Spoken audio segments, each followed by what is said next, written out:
Just good morning, everyone, and thank you for inviting me to Australia. I wish I could be there in person, but we'll do it by Zoom this time and maybe get together in person another time. That presentation was amazing, Tanya, and as you said, so many echoes between the two groups of participants in our surveys in terms of news engagement. So I'm going to highlight those and talk about that in a bit more detail in a moment. I want to give you a bit of context. I'm speaking from the territory of the Lekwungen people, and I acknowledge with respect the Songhees, Esquimalt, and Wasanich peoples whose historical relationships with these lands and waters continue to this day. I'm going to be presenting the work of Project Information Literacy, an institute led by the incomparable Alison Head, who has conducting groundbreaking studies of how students use information in their academic, personal, and professional lives. I'm now a senior researcher with PIL after spending a lot of years in academic libraries. And I worked for the last part of my career with journalism and other communication students. So I've been at the intersection of journalism and information literacy for a while now. And when PIL conceived of this news study, I was really lucky to get in on the ground floor and to be a part of it. So I'm going to talk about two studies and the links between them. I'm going to talk about the news study and some information that came out of that and how that information fed into our COVID-19 series, which is essentially a news literacy package that can be used with college students and I believe with high school students as well. So I'm not going to go into detail on the two studies. They're both online. All of PIL's work is open access. I am just going to draw out some of the material from the news study first and then see how it translated into the COVID-19 series. But I'm happy to answer questions offline about either one.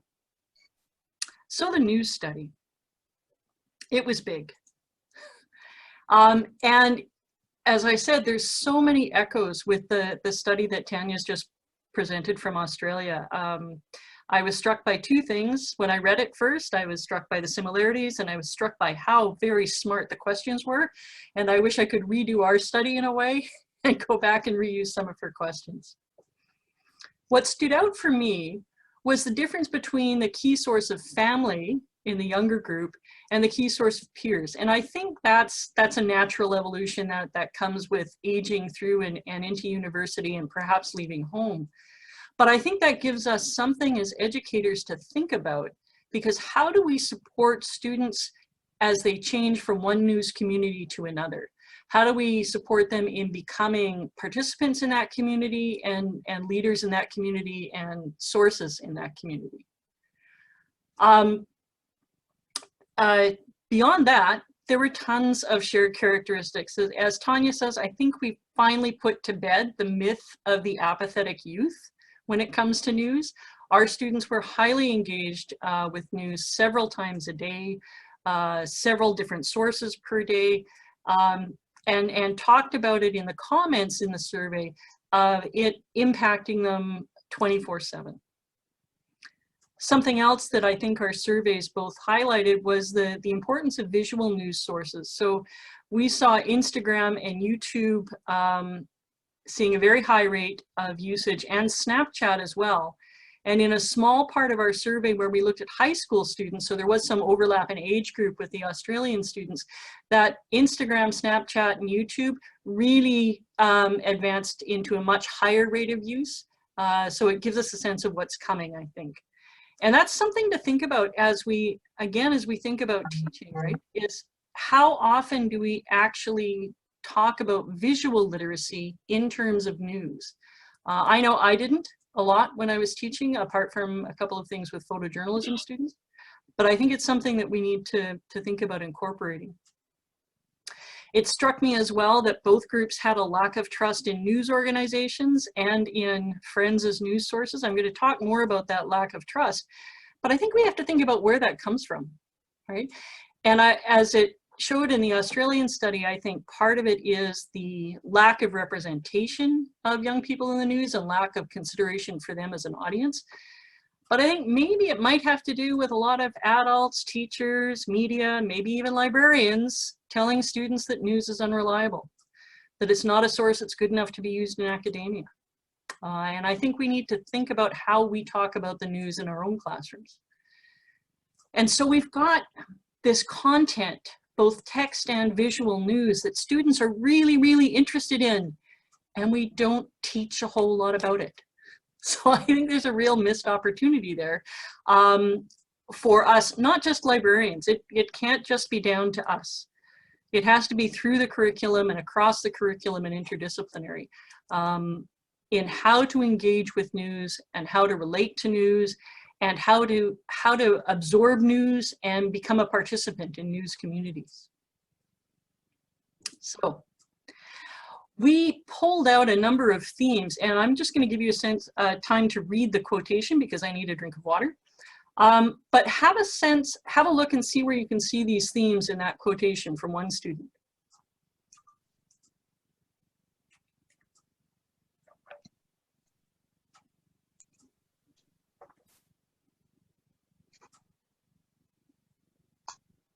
Right? So as Tanya says, news is important. This is a lot of words for a student to spend in a comment about how they engage with news. It's social. They're heavily influenced by what their peers are discussing, so that socially mediated news is right there in the quotation. It's biased. They're worried about accuracy of the reporting. News is work. They have to analyze 4 or 5 articles just to get the sense of one story. And what's not here, but came out in other ways in our materials, was that news is visual, highly visual. So I'm going to pull these themes out and talk a little bit more about each one of them. So news was important. News was important both in a general motherhood sense. News is necessary in a democracy, and slightly closer to home, following news is a civic responsibility. But news was also really important on a far more personal level. So we asked, when you share news items, so not just the verification that you do for reading a news item, but when you're sharing a news item, why do you do it? And if we look at the responses, some of the responses, friends and followers know something that I think that they should know, and that's very familiar after Tanya's talk. A way to have a voice about a larger cause in the world. And again, we heard that from the younger population as well. And an opportunity to help change the views of my friends and followers. So this tells me that participating in news and sharing news is not just about belonging to a community, it's also about becoming a leader in that community. And so this is a real leverage point, and it's something that I think we can take advantage of when we start thinking about teaching about the news, because other research has shown that one of the things that's very important as students develop is the construction of self as expert, to become a source of information. And I think if we consider news literacy as not just reading the news better, but also disseminating and being a source for news, that's more informed. I think that's another way of leveling up our game a little bit. News is social. This isn't the whole graph about where students got their news. We were surprised by peers. We thought social media would be way out in front, but peers were the top. Professors, also a significant source of news, I think probably more than they know as a source of news. And the reason social media has that particolor on it is because in the comments, students were really careful to say that some of their social media consumption of news was from friends and from celebrities, and other consumption was from mainstream journalism sites, from journalists that they followed on Twitter or on Facebook. And so they were very careful to make that distinction and to carry through with that distinction in how credible that they found the news and what their credibility decisions were around social media news. So again, what this tells me is we need to think about news as a social activity, and we need to think about professors as a vector for news. Tanya might have asked about librarians in her survey. We did, Not so much, as it turns out. Librarians weren't seen as a major source of news overall. And when I think about it, I don't know that students would have come to me as a source of news in the classroom unless they needed to find historical or retrospective news.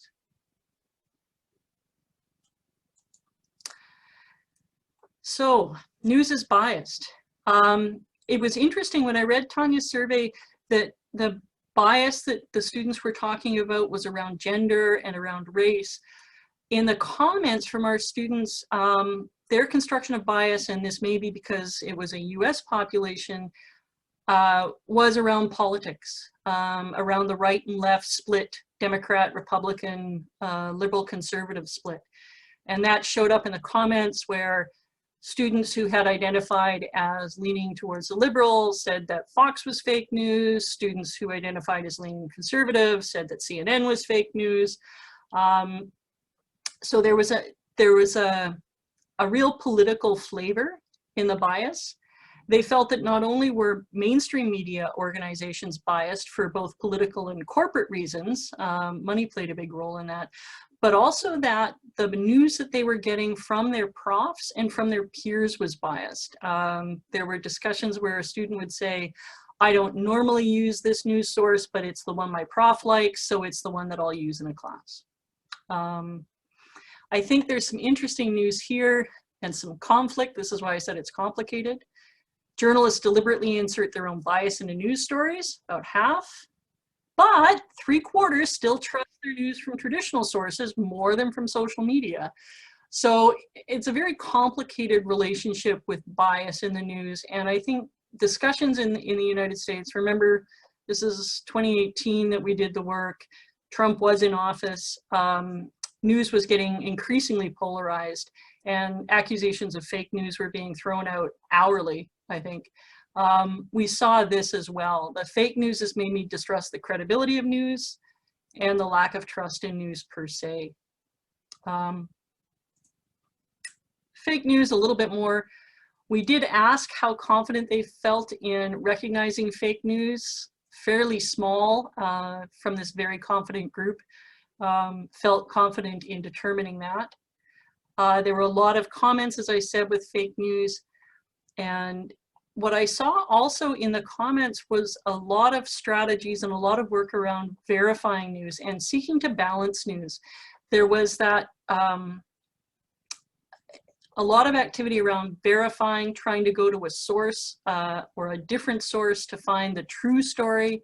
And then there was also political balancing, where they would look for sources from a different political perspective than where they had first read the story. So a lot of concern about fake news, but also a lot of good work going on in terms of trying to ameliorate the situation. Which leads me to news is work, right? For these students, news wasn't a leisure activity. News is work. We asked the question, how do you evaluate the quality of information before you share? I don't do all of these before I share, and I've been doing social media for a long time. There are a number of things that I think are good news for those of us who teach information literacy, a lot of skills that we can build on, checking the currency, comparing and fact-checking news items using other sources. But there's also a lot of socially mediated work going on. This taking a screenshot of the news item to ask a friend what they think is very much like one of the strategies in Anya's survey. But there's a lot of use of the affordances of the technology. So using who posted an item, how many comments, how many tweets, how many times a news item was liked, using those markers that are built into social media and also on other news sites, was seen as a valid strategy for determining whether something was good enough to share. Students also in the comments talked about a divide along topic lines. So if it was something about a celebrity, they didn't do as much checking. If it was something for school, they would do more checking. Or if it was something where they already had kind of a reputation for expertise among their peers, they would be very careful about the information that they passed along. So there were levels of checking. And again, this is all self-reported. This is what they say they're doing. This isn't objectively checked as to what they really are doing. And so I started to think about this, and I thought about it as, how is this different? And what I'd like you to think about is, put yourself back in your 18-year-old shoes. They'll still fit. And what was news like for you when you were in university? If you engage with news at all, some of my peers did not, right? I got it once or twice a day at my choice. I controlled whether I saw the newspaper or listened to the radio news or stopped by where there was a television. Right? News at that time, this is the 80s, was trusted, more or less, and centrist, more or less, in Canada at the time. That there are issues with that, and there are issues with the voices in the audience that news was for, but the overall societal view of news was that it was trustworthy, right? It was local. And I was fascinated by the video, Tanya, of how much importance the students placed on news for giving them a global vision and an international vision. And I think that's totally different from my perspective. Yes, there was international news, but it was only if it was a really big story. Most of the news I had local context with, and that helped me judge its importance, its truthfulness. The news I saw was curated by editors, and it was curated by editors on behalf of a community and to some extent, to make communities more cohesive, right? This is totally different now. And it was passive. I might have clipped an article out and pinned it to somebody's bulletin board. That's as close to sharing news as I might have gotten, or discussed it face to face with somebody where it wasn't going to be on the web forever and ever and ever. So I am proposing a new unit of measure of work per story. Right? So the work I had to do per story was read, hear, watch one article, and I felt I was done. So how is that different for students now, right? It's 24/7. One of our student comments said that news throws its ugly face at you on the daily, and it's even more often than that. News is by default untrustworthy. They're being told all the time that news is not trustworthy, that it's fake, that it's biased, and it's polarized. It's global. News is coming at them from all over the world all the time, and they don't have necessarily the context and the background to determine what's important or to find other ways of balancing that out. News is now curated by algorithms. Tanya alluded to this, and it's curated by algorithms at an atomistic level and targeted towards individuals. So when news previously was developed for a community, news curated by algorithms is really against community to some extent. It's pushing people apart. And it's active.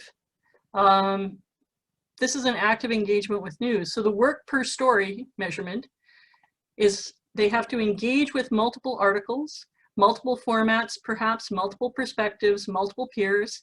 They have to decide if they trust it. How much do they trust it?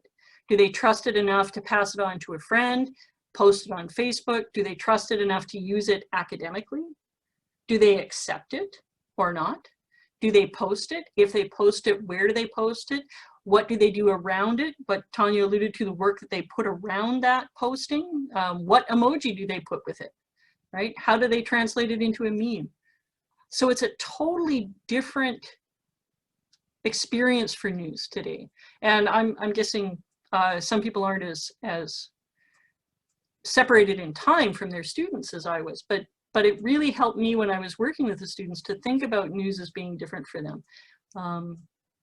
And I think we need to build that into our teaching as to whose news are we building for? Whose news experience are we meeting? And finally, news is visual. So we did ask which particular social media work did you look at? And as I said, our younger group of students, the Snapchat and the YouTube and the Instagram were even higher than our university students. But where we got a real insight into how important visuals were in the news was in a question about the types of news that students engage with and the types that they shared. So we ran a pilot, we tested our questions with a group of students that weren't in the actual study. And we said, you know, these are our types of news: traffic, weather, politics, environment, science, medicine. And the students said, wait a minute, you're missing something that's really important to us. You're missing memes, you're missing political memes. And for us, that's an important news source. That's where we think about news. So we said, okay, we'll add it, why not? 82% engaged with political memes in the previous week. That was third after just traffic and weather and national politics in the age of Trump. And when we asked, what did you share? Political memes blew everything else out of the water. They were number one. So what does that mean for us as teachers? Well, the quote kind of gives a clue, right? I didn't pay attention to memes unless I see them, and then I proceed to do research to see fact versus fiction, opinion versus reality. Call me crazy, but that sounds like a really good information literacy activity. So political memes may just be the gateway drug we're looking for news literacy, right? They may be a way in, a powerful way in that allows us to engage with news content and talk about visual content at the same time, and perhaps encourage students to do the kind of digging around before they share this incredibly, eminently shareable type of information. We did ask students the difference between what they used for academic and what they used for personal. There's a lot of other bars in between this one. These are the top and bottom. It was almost a complete mirror image. So the ones that they use most for class, like library databases, not at all for personal life. So we spend a lot of time teaching this, which students often don't have access to after they leave school. And I spent very little time teaching this. And that's where they're getting the news and how they're getting their news, and how they're being able to engage with news in ways that go beyond school and education. One of the few places where there was actually a fairly close number was professors' recommendations. And again, I'm not sure that professors know how critical their views are. I think it's similar to what Tanya said, that parents were filters for information and telling the students what was important enough to pay attention to and what to look at. And I think the professors play a similar role in that they signal what's important and what's not important and act as a kind of filter. And so I think one of the things that we need to think about is how can we use this more to perhaps make information literacy relating to news a little more widespread. Not all professors, though. I'm going to let you read this one as well because I'm dry again.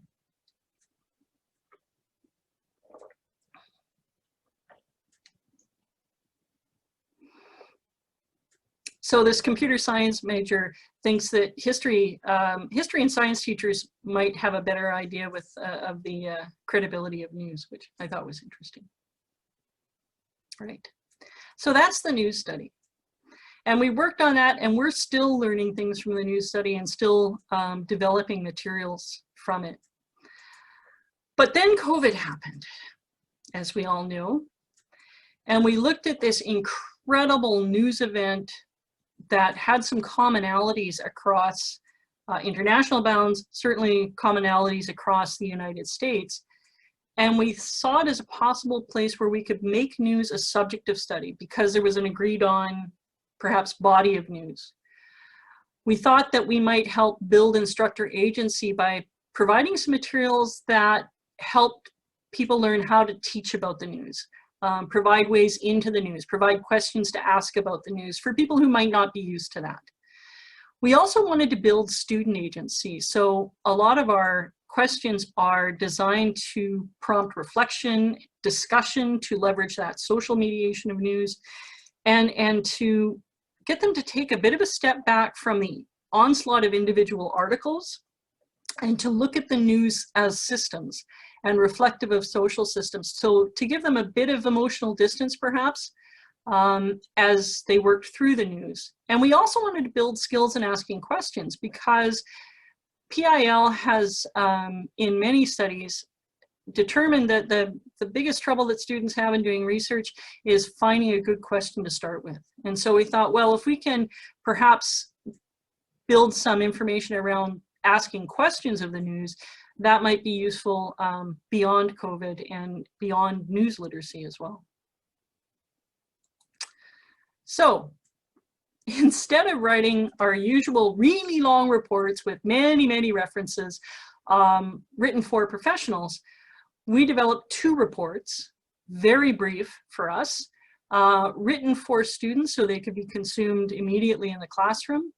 We made sure that they were highly visual and interactive so that they're not just static reports, because we had seen that instruction in March was moving completely online. So we wanted to make something that wasn't just reading yet another PDF, something that students could interact with.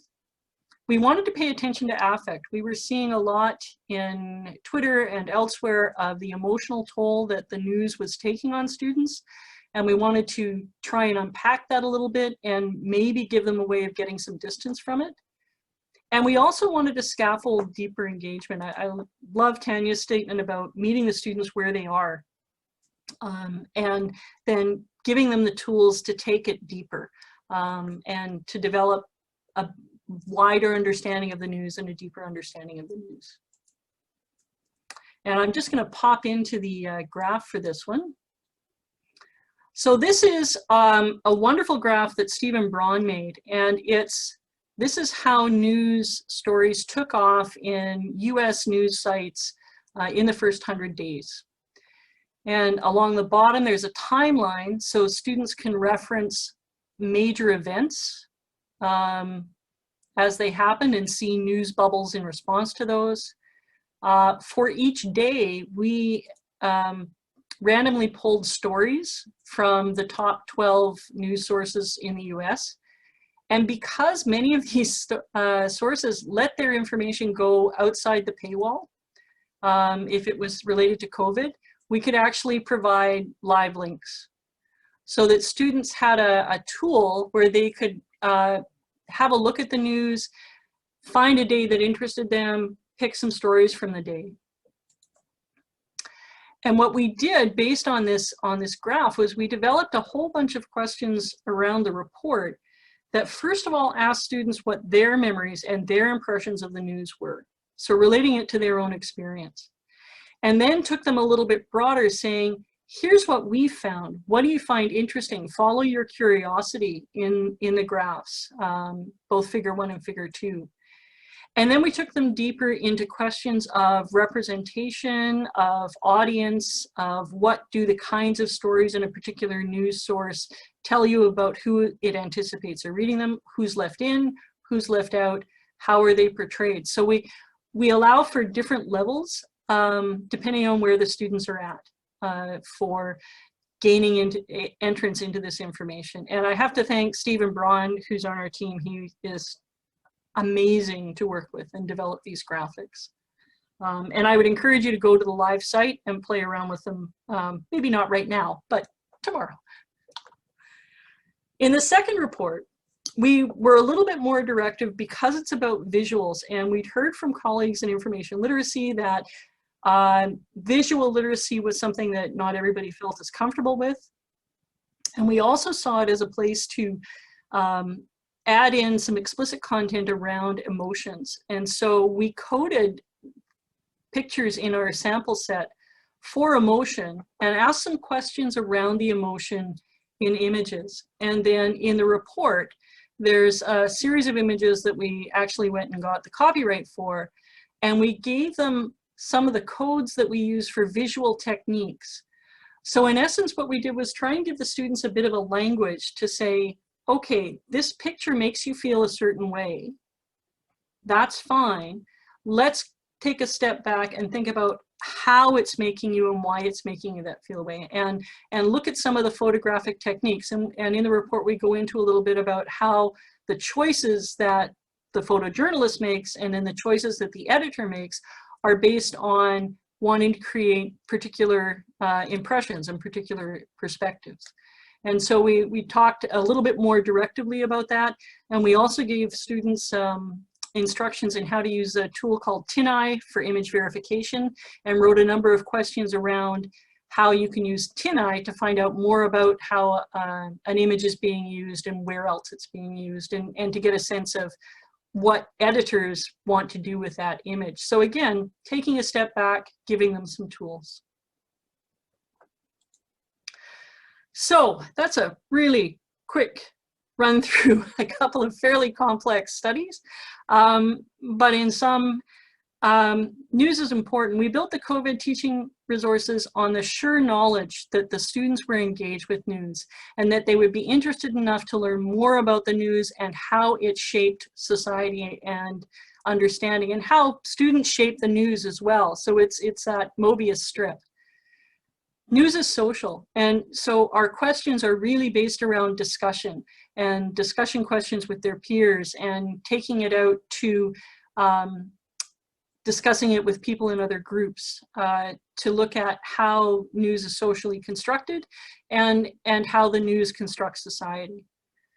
We acknowledge the bias in news, and we took it a little bit deeper to say, okay, you say news is biased. Well, let's look at how it's biased. Let's look at representation. Let's look at audiences. And we brought in professional codes of ethics so that students could have a look at what journalism organizations say that they're playing by, and to judge the work against that kind of standard.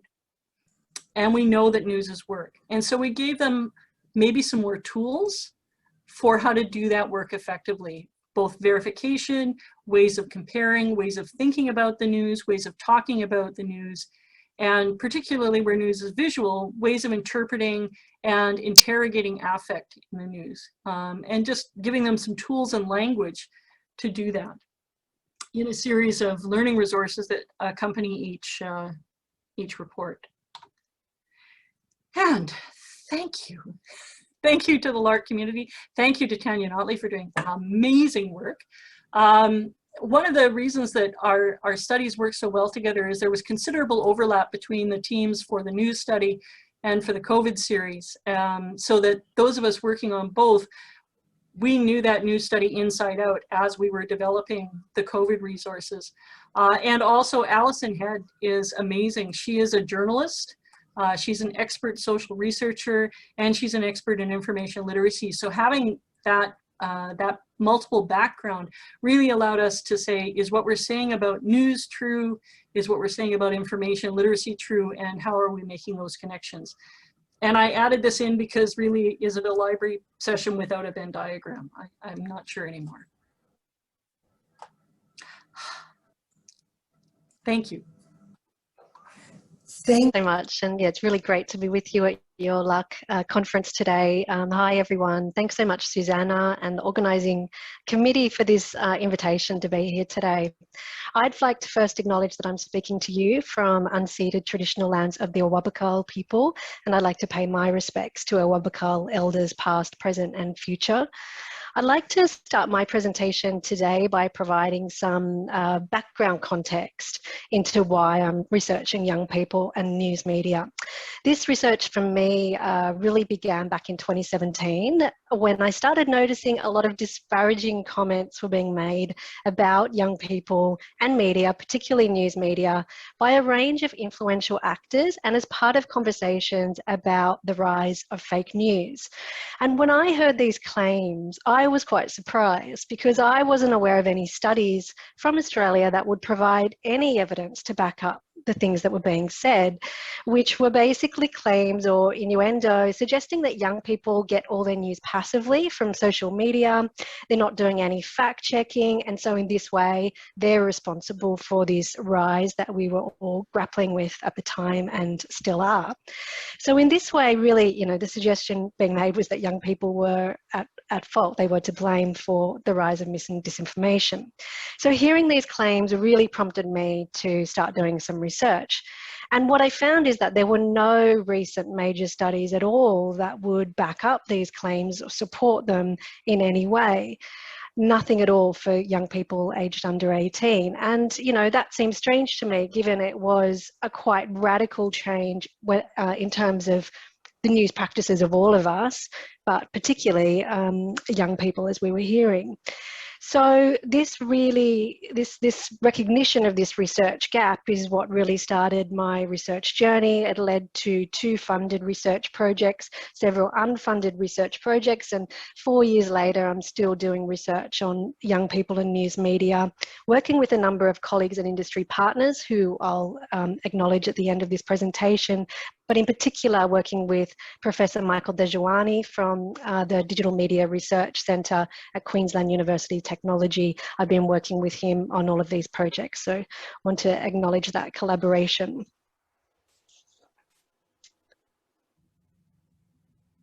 So as part of the research that we've been doing, we have hosted focus groups and workshops with young people. We surveyed more than 300 school teachers and we interviewed 20. We've analysed 1 day of the news in Australia, examining a sample of newspapers and television to look at how young people are included and represented in the news. And twice we've surveyed more than 1,000 young people, once in 2017 and then again last year in 2020. But also Michael and I are practice-based researchers, so we want also to be contributing to advancing media literacy in Australia. So to respond to our research findings along the way, we've done quite a few additional activities. We've participated in dozens of media interviews to try and inject evidence into public discussions about young people and news. We've also co-designed research with 21 young people who are shown here and mentored them over a period of 1 year to help them to lead discussions about the future of news and about young people and news media. We've written submissions to several parliamentary inquiries to push for more media literacy support for young people. We've worked with ABC Education to support teachers who want to teach news in the classroom, and we've mapped opportunities for teaching news across the Australian curriculum to support teachers and organisations who are developing media literacy materials. We volunteered to provide advice and support to 5 new Australian news media literacy initiatives and 1 new global initiative. And finally, we've supported the inclusion of young people in a major news exhibition, which is currently showing at the Museum of Australian Democracy in Canberra. One of the most important things I've learned in all of this research and engagement around young people and news is that news plays an important role in the lives of most young people. Close to half of young Australians aged 8 to 16 years old agree or strongly agree that getting news is important to them. Slightly more teens felt this than, so the 13 to 16-year-olds than children, but there's not actually a big difference, just 4% really. 1/3 of young Australians, however, believe that news is not important to them, but still, even from that cohort, lots of those young people agree that news makes them feel smart or knowledgeable, so they still believe it has value for them. I want to play a short video now where the 21 news champions we work with explain why getting news is important to them and to other people. The video was taken at October 19 at the News Champions Forum, which we organised with ABC Education and the Museum of Australian Democracy. So I'll just play this video now.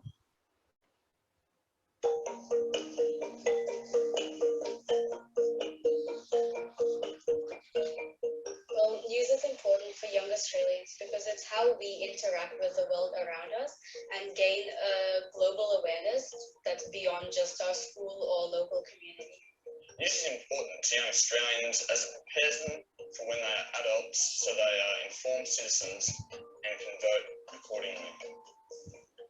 It's really important because it's a key connection with young Australians and the rest of the community.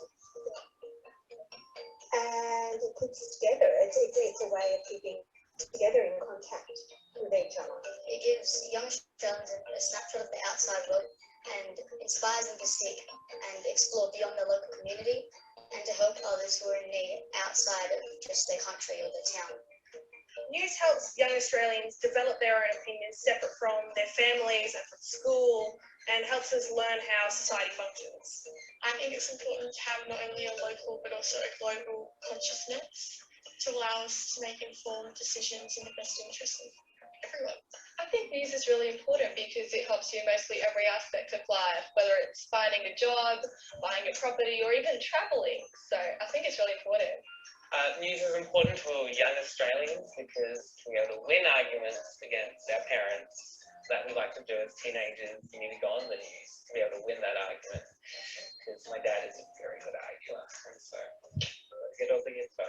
Well, I think as young Australians emerging into adult society, we need to be educated about the world to best contribute to the world.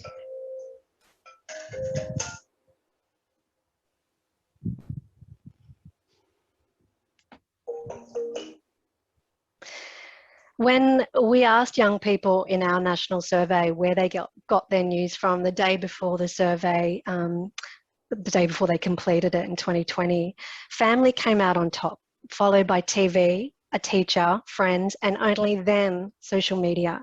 So this finding directly rebukes many of the claims we hear about young people in news. It shows that social media is important for news engagement, but not as much as people often say it is or think it is. And I have to admit I was surprised how pivotal family were to news engagement in 2017, and this only increased in 2020, even though I think I probably shouldn't have been surprised. Family are of course still central to the lives of young people under 18, and this remains true today even though media engagement has become more fragmented and more individualised. For children, family are the most preferred source of news and the most trusted source as well. For teens, social media is the most preferred news source, but again, family are the most trusted. Neither teens nor children have high levels of trust for their friends as news sources, again rebuking the claims I was hearing back in 2017 and still hear today. But also young people don't have high levels of trust for news organisations either. They do very much trust their teachers and family to provide them with trustworthy news. And maybe we should have had added librarians here. We could do that in the next survey, though I suspect that the finding would be similar to the result for teachers, which is a high level of trust. So while social media is a significant source of news for young people, as I said, it's not as significant as many people seem to think. And certainly this spikes rapidly as children become teens and they start to use more social media sites and use them more frequently. For children, YouTube, Facebook and TikTok came out on top for getting news, even though this group are under the age of consent for at least one of those platforms. For teens, Facebook, Instagram, YouTube were on top, with Instagram growing the most, growing very significantly between the period 2017 and 2020. When we compare the results of our 2020 survey with those from 2017, we find that news media is being consumed more frequently and in more socially mediated ways. That is, more young people now receive news more often from their family, teachers and friends, but also online, especially through social media. And when we asked this question, we asked it in two different ways, but the results were the same either way, in terms of young people getting their news in a more socially mediated way. And so I think this socially mediated news engagement is a really interesting and important shift that I think should directly inform the way we teach media and information literacy. Because I think when news or information is socially mediated, there is an important moment of possibility. And at that very point where the news or information is being shared, I think something important can happen. There's a moment, in fact, where many things can happen.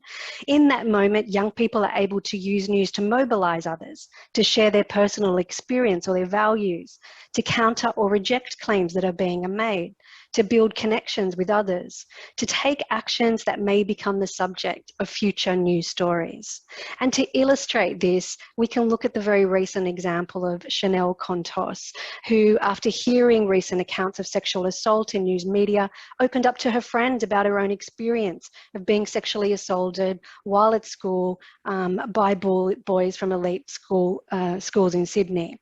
Now, this led to her first doing an Instagram poll to allow her friends to share their experience, and that then emboldened her to then start a public online petition which was circulated widely via social media, and with so many contributions of school students telling about their own experience of sexual assault in schools in Australia. This led to significant attention, significant news attention, to responses from politicians and significant responses from school principals. So we are now seeing long overdue changes, all which really began from this online engagement, first with news and then with her friends on Instagram. So the challenge, I think, for all of us who are educators is how best do we integrate young people's diverse news and information engagement practices into media literacy education. This is challenging for so many reasons, but to start with just one with a focus on news, what people might think of as news on Instagram can look very different to news on Facebook or Twitter or TikTok. On Instagram and TikTok, you can't just click through to the news story to check the source, to make an informed decision about whether the news really came from that source and to consider whether the source is reliable. You can't easily click through to verify claims as facts to see the full context of that news story, and that's because Instagram is designed to keep people inside Instagram. They don't want people to leave it. So instead, news and, of course, misinformation are passed on relationally.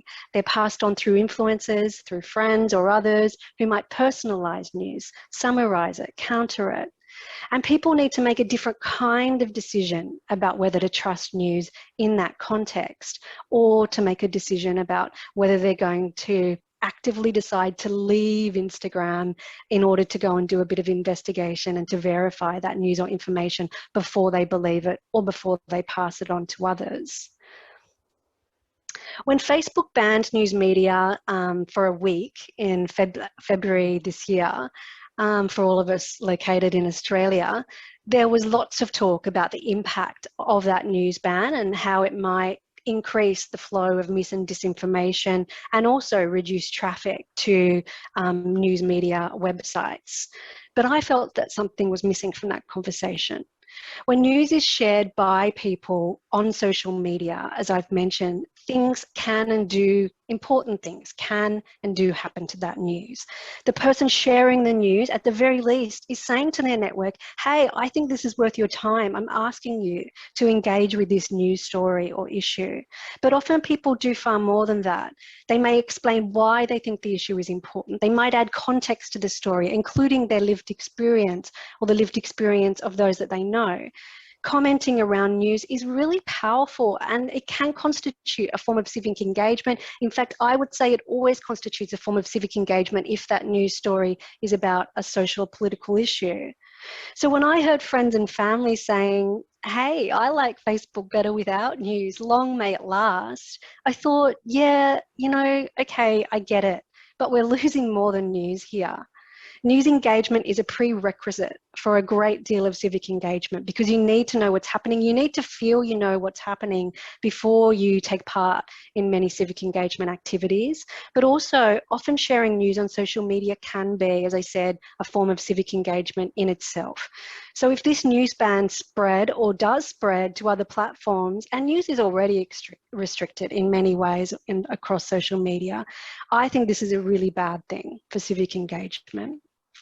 On top of this, the news people get via their social media networks may mean they engage with stories they otherwise would not have, while they get to hear the lived experience of news stories and events from those that they are connected with on social media. And when that happens, when news is connected to the lived experiences of those they know or that they feel connected to, news becomes more relevant. And in this way, it has more meaning for people. And I think it therefore becomes elevated in importance. Now, as I mentioned, we're already seeing social media platforms restrict news in different ways. While the Facebook threat to ban news or specific news media organisations is certainly not resolved, in fact, I would say the Australian government have now essentially agreed that Facebook hold that right as part of their negotiating power with news organisations. Instagram prevents people from including direct links to content and therefore the original source of news and information that's posted. There's many ways that social media is already restricting news. Algorithms are regularly changed in ways that alter how and when people see news in their feeds. And really, we know very little about how all of that impacts people's news sharing capabilities and practices. But also, I would say that schools that block young people from using social media also limit young people's ability to engage with news, and that impacts on young people in differential ways as well, depending, for example, on how much internet access they have when they're outside of school. News has always been socially mediated. Young people have, across generations, received news from family, teachers and friends, and they're still doing this. But since many new actors now create and deliver news, and they're delivering this via social media platforms, our ideas about news and information literacy need to change if they're going to stay relevant. And socially mediated news engagement, of course, comes with risks as well. Mis and disinformation can circulate widely and very rapidly on social media, as we all know. People may trust the wrong people to deliver them news. They may be less equipped and indeed less able to carry out actions that would support them to analyse and verify news and information. And this really matters because we know that mis and disinformation are often not being challenged by young Australians. These are results from our survey. In our survey, we asked young people if they know how to tell fake news stories from real news stories, and less than half felt that they were able to do that. And for those who are getting news regularly from social media, we asked how much attention they give to the source of news stories they find online. Almost half said they give very little or no attention at all to the source of those news stories. We also asked those getting news stories on social media, young people aged 8 to 16, if they take any actions that would help them to reduce the likelihood that they receive or believe misinformation. And we found that fewer than half of young Australians who get news from social media sites use any of the basic methods that we listed that would help them check the veracity, the quality of news media, and to minimise or respond to unreliable news sources, which sounds terrible until you compare the findings with an adult survey carried out by researchers at the University of Canberra for the annual digital news report. So what you're seeing here in orange are our results for young people from our survey from 2020, and in blue you're seeing results for the same questions for an adult survey of Australian adults, which was carried out in 2019. So you can see here, in every instance, young people say they're doing way more than adults to check sources, to make conscious decisions about not trusting particular news sources and not sharing news that they suspect to be unreliable. Of course, what people say they do doesn't always match what they actually do, but I think that this remains a reality check. And in fact, these results are one of the reasons why I'm now focused on adult media literacy, because I believe this requires far more attention in Australia and beyond. Finally, we explored young people's news literacy education at school by asking the respondents about their critical engagement with news stories and the opportunities they've been afforded to create news stories in the classroom. Just 1 in 5 young Australians said they had a lesson during the past year to help them decide whether news stories are true and can be trusted in their classroom. And this result was exactly the same for children as it was for teens. And that result was unchanged from 2017. Even fewer young people, 28%, said they'd participated in lessons. That actually went down from 2017 to 2020 to help them to create their own news stories. So together, these findings suggest that overall news media literacy education has not increased in schools during 2017 to 2020 from the perspective of young people, contrary to our expectations, given the huge focus, the increased public focus on misinformation and disinformation during this period. I think news media literacy should be connected to broader media literacy education, and I think using a media literacy framework to design learning experiences can ensure that news media literacy is comprehensive. And Michael Dejuani and I have been working with the Australian Media Literacy Alliance, AMLA, to develop this framework, which we'll use as a key document as we begin a national media literacy co-design consultation process later this year with AMLA that aims to develop a national media literacy strategy. I believe that using a shared vision and framework can help us to ensure that media literacy education does what it needs to do for young people and for adults as well. It can also ensure that media literacy education can be properly evaluated, but I also think that a framework that provides people with a way to think, a transferable model that people can use to think critically about all of the media they consume, using a framework that allows people to think, I think then makes that learning transferable so that it's lifelong learning, and in the future they can use that same framework to analyse different types of media they interact with. To sum up, I would say that news is important to young Australians. Young people get news in multiple ways, but engagement via social media is growing and it is diversifying. And I should say that I think this research and these claims that I'm making about news in this presentation can also be applied more broadly to information, not just news. And I think, in fact, that the distinction between those two things is increasingly being blurred as well. I would also say that most young people are not taking enough steps to verify news, but neither are adults. Socially mediated news engagement, I think, provides important opportunities for civic engagement.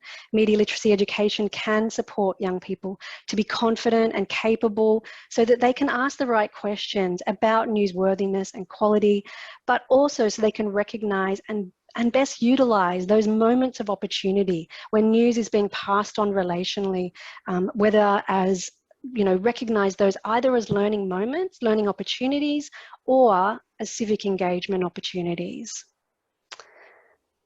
So just to conclude there, the research that I presented today came from these two projects in particular, and these papers, they're all listed on our website, which is the below link, Western Sydney/media literacy.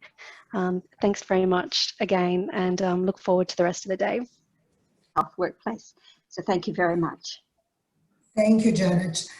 So this paper is a result of Jamaica's and my research while we worked at Hattie, Health Education and Training Institute. And Hattie has kindly agreed to keep us involved and engaged to share the results of this work. So to start talking about capabilities for data use in the health workplace, I would like to start with this quite simple image really, but just a way of saying health systems are incredibly complex. We have healthcare and clinical care as the main focus, but really underneath there are many, many services and many people are working in non-clinical roles. If anything became clear for us working in this area during the pandemic, it was in the importance of connection between clinical and non-clinical work. So if someone collects data at any local point, and that is usually a non-clinician, the data feeds into national and international systems and informs very important health decisions. So this is just one example of how crucial the connections are.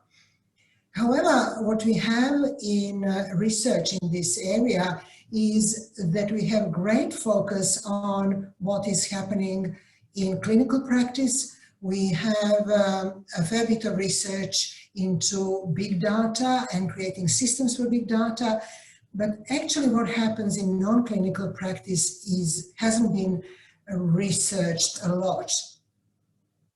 So in this presentation, I will say a little bit about our study, and then I will focus on traits and capabilities, and also talk a bit about learning needs and training preferences. So, working title of our project is Data Use, or was Data Use in Non-Clinical Practice. And we define data as information selected for further processing, and that's the definition we share with our participants. Our main interest was to explore interactions with data. How do people in non-clinical practice, in non-clinical roles, engage with data? But we also looked into perceptions of skill adequacy needs, and this is the focus of this talk. A study was conducted at a large Australian public state-based health system. This system has about 120,000 full-time equivalent positions and serves a population of 7 million across a large geographical area, including urban and rural areas. So it's a big system, and our data was collected at some non-clinical sites. So because it was exploratory study, it was predominantly qualitative. We conducted 25 interviews, gathered data from one workshop, and that workshop was about data capabilities in health. And we had altogether 44 participants and 22 hours of recording from qualitative part. And then after that, we followed it up with a survey looking further into some of the issues arising from qualitative study, and it was done at the same sites where we conducted interviews. Overarching findings. Well, firstly, it is that data work is contextual.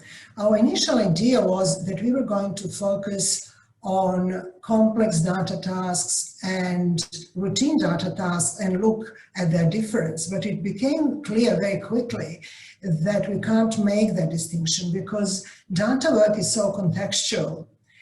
It is really about interaction rather than what's happening with the actual task. So we gave up that idea. We realized that communication, collaboration, and organizational culture have significant impact on data-related work, and that's that context that's always there.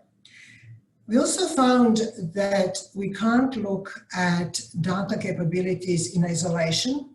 It is a whole range of capabilities and traits, and some of them are not data or role specific, but they do underpin and enable data work. Now, in terms of traits and capabilities, I would like to look at them on a continuum from personal traits via general capabilities to data capabilities. And some of these are somewhere in between, but all these traits and capabilities support and enable data work. In terms of personal traits, our participants talked predominantly about curiosity, interest, and self-motivation as these traits that are driving data work. Thinking in terms of problem solving and making connections, that was very important. And quite a few people who had significant data work and who thought about data work quite creatively had a very broad experience and were exposed to different types of knowledge. So when they talked about intuition as a holistic insight, it was not quite clear whether that holistic insight and intuition comes out of their experience or they were exposed to all these experiences because these are the experiences that attract them. They also talked about empathy, need to help others, and solve problems from their perspective. Now, how much of that is a result of experience and how much is the way people just were, it's not clear, but our participants often talked about this in relation to this quote, "That's just the way my brain works. This is the way I am." Personal traits are also seen contextually in a sense that whether they're positive or negative depends on the context. And one participant in particular talked about impatience.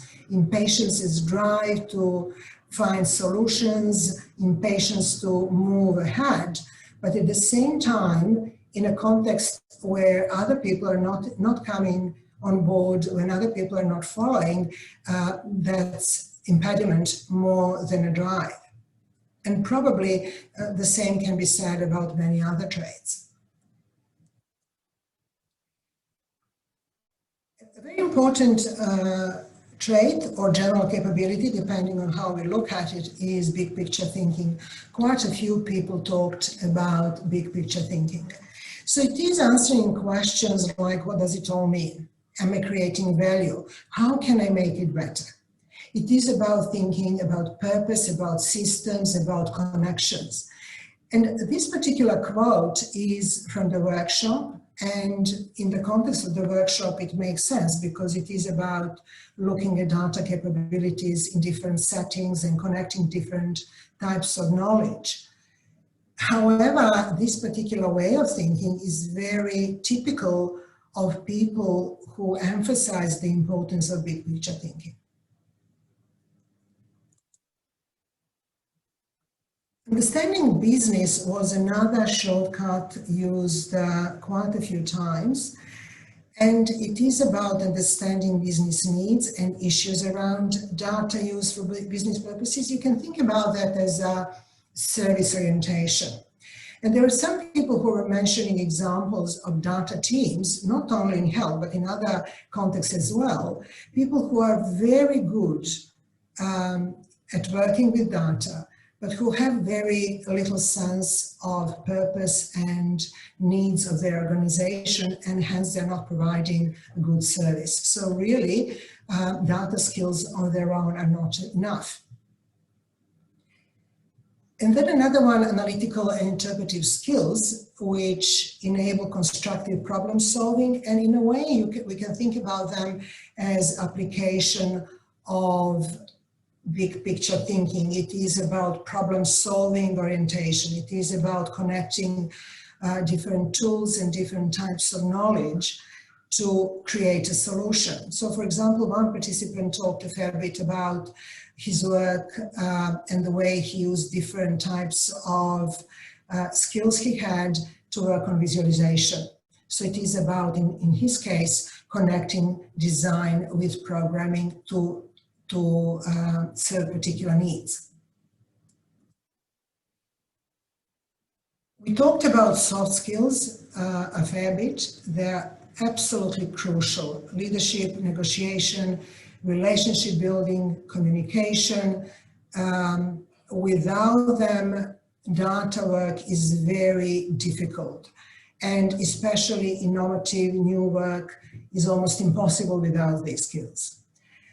But one aspect that I found quite interesting, and it captured my imagination, and probably that's partially to do with my current role, was a conversation I had with one data analyst, a young and promising professional who talked about realizing how much he lacks reading skills, that inability or limited ability to read complex academic articles limits his ability to learn on his own, but also limits his ability to draw upon research he would use to innovate or to talk with other researchers in his team.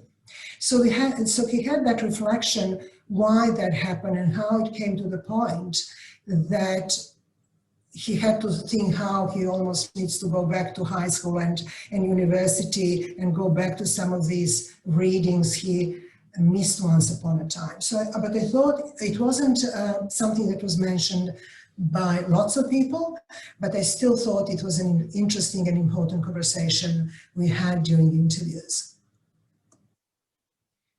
In terms of direct data capabilities, understanding the whole data process was seen as important. And people would often say that managers who didn't have that understanding were not able to make adequate decisions, very often couldn't see the value of a particular type of work, and would not support that team as needed because they couldn't quite understand what was happening outside their area of direct responsibility. Another area mentioned very frequently were numerical and technical skills. And they were especially mentioned by people who already had them and who thought that they can improve them, or thought that other people should have better numerical skills. And one example was that people in human resources need to have decent numeracy to deal with data in an adequate way. They also talked about working with different data in different ways, and again it is problem solving oriented. And also they talked about some tool specific skills, and Excel and pivot tables were mentioned a fair bit. Now, these insights were followed up in survey, and we wanted to see whether more people actually thought there were issues in the areas we recognized during interviews. So our survey questions actually addressed skill self-assessment, and we also asked questions about data use, particular types of data used in practice. Answers about frequency and importance of data were very similar. It is hardly surprising that most used and most important were organizational data, workforce and financial data, and the least frequently used were patient observation data, which is again quite understandable. Now, in terms of satisfaction with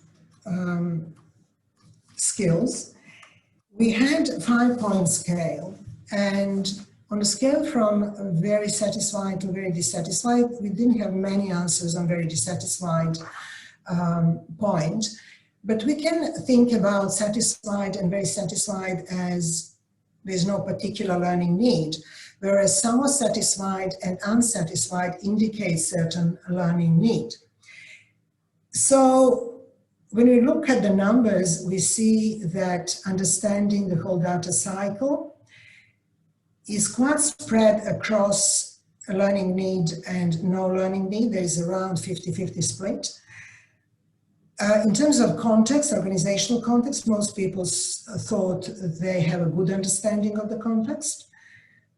Then numerical skills were predominantly viewed positively, but 40% of respondents felt a need for improvement. There was a need to learn more. For communication skills, we have this tall spike indicating satisfaction. But also when we look at the numbers, about a quarter, 26%, feel they should or could improve their communication skills. And reading was one of the options in our responses. Soft IT skills had a pretty good spread on both sides.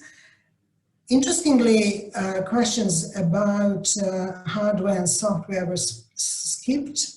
We don't know why, but the least number of people answered these questions. And then the question about working across different media and formats, we had 39% of people who felt there was a need for improvement.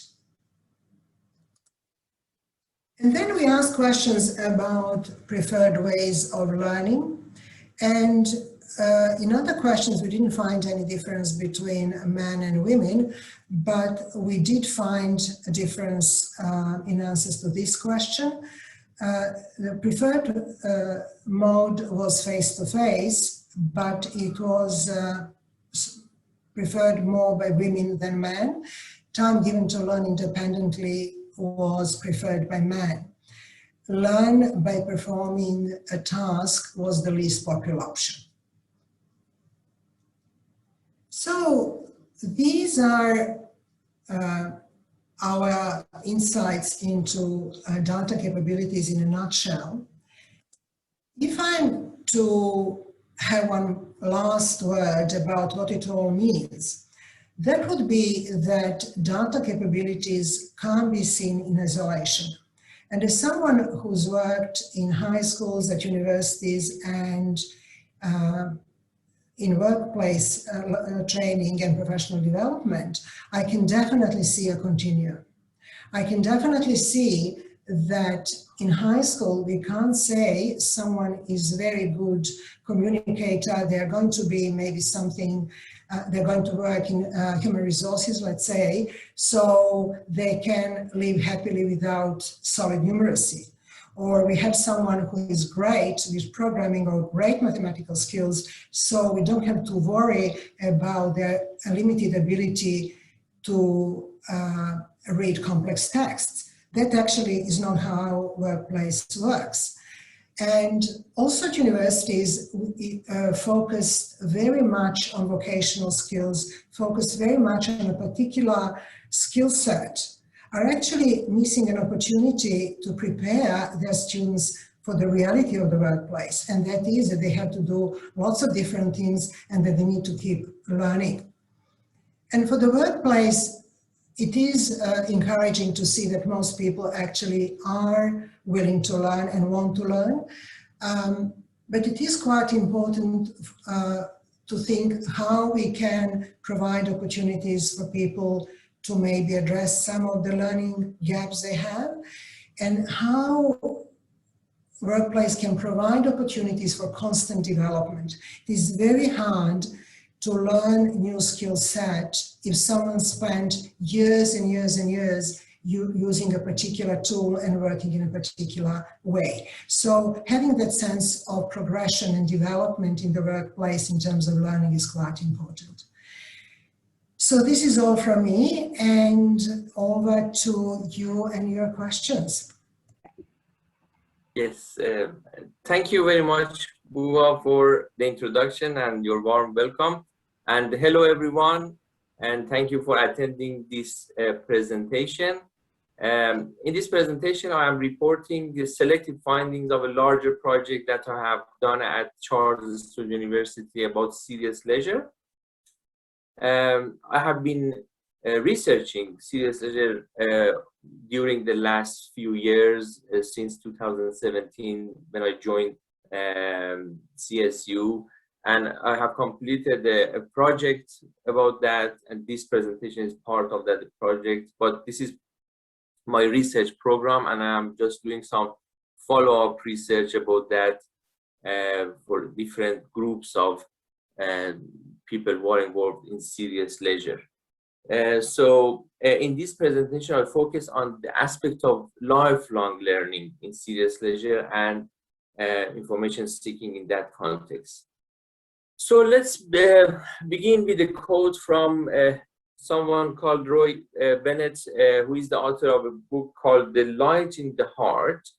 And in this quote, he just focused on some deeper levels of things. For example, rather than just learning, experiencing, rather than just reading, absorbing, don't just change, transform, don't just relate, advocate, don't just promise, prove, and don't just think, ponder, and the rest that you can read. And the reason that I have selected this quote, because in the context of serious leisure, I can see all these aspects. So before any further delay, let me talk about what is serious leisure and why this is the context of my research. Basically, serious leisure is what people do in their leisure time seriously. So a wide range of hobbies, amateurism, and volunteer activities that require long-time commitment and some kinds of skills and knowledge. So that's the difference between casual leisure and serious leisure. In casual leisure, like watching TV or walking in a park, you don't need a specific skill, you don't need commitment. You can do it at any time you wish, you can stop it at any time you wish. But in serious leisure, you need to spend time on something and learn something, basically. So for example, for a bird watcher or bonsai grower or coin collector or different kinds of sports or photography, all sorts of things, you need to be passionate about it, you need to learn something about it, and you need to allocate time for that. And this is a term that coined by Robert Stevens in 1982, and since then he has been active in writing about this, which is at the moment a conceptual framework to understand what's happening in hobbies and volunteer activities. And also at the same time, serious leisure has 6 qualities that for each hobby you can see maybe all of them, some of them in different scales. For example, first of all, it requires commitment and dedication. As I said, it has a potentiality to turn into a career. So for example, bonsai growers, people that I am doing research about them at the moment in another project. So they can do it as a hobby, but it can be their job. So they can turn it into a career. And also it requires significant personal effort. So basically, serious leisure requires effort, and so it should be adequately challenging and sufficiently rewarding.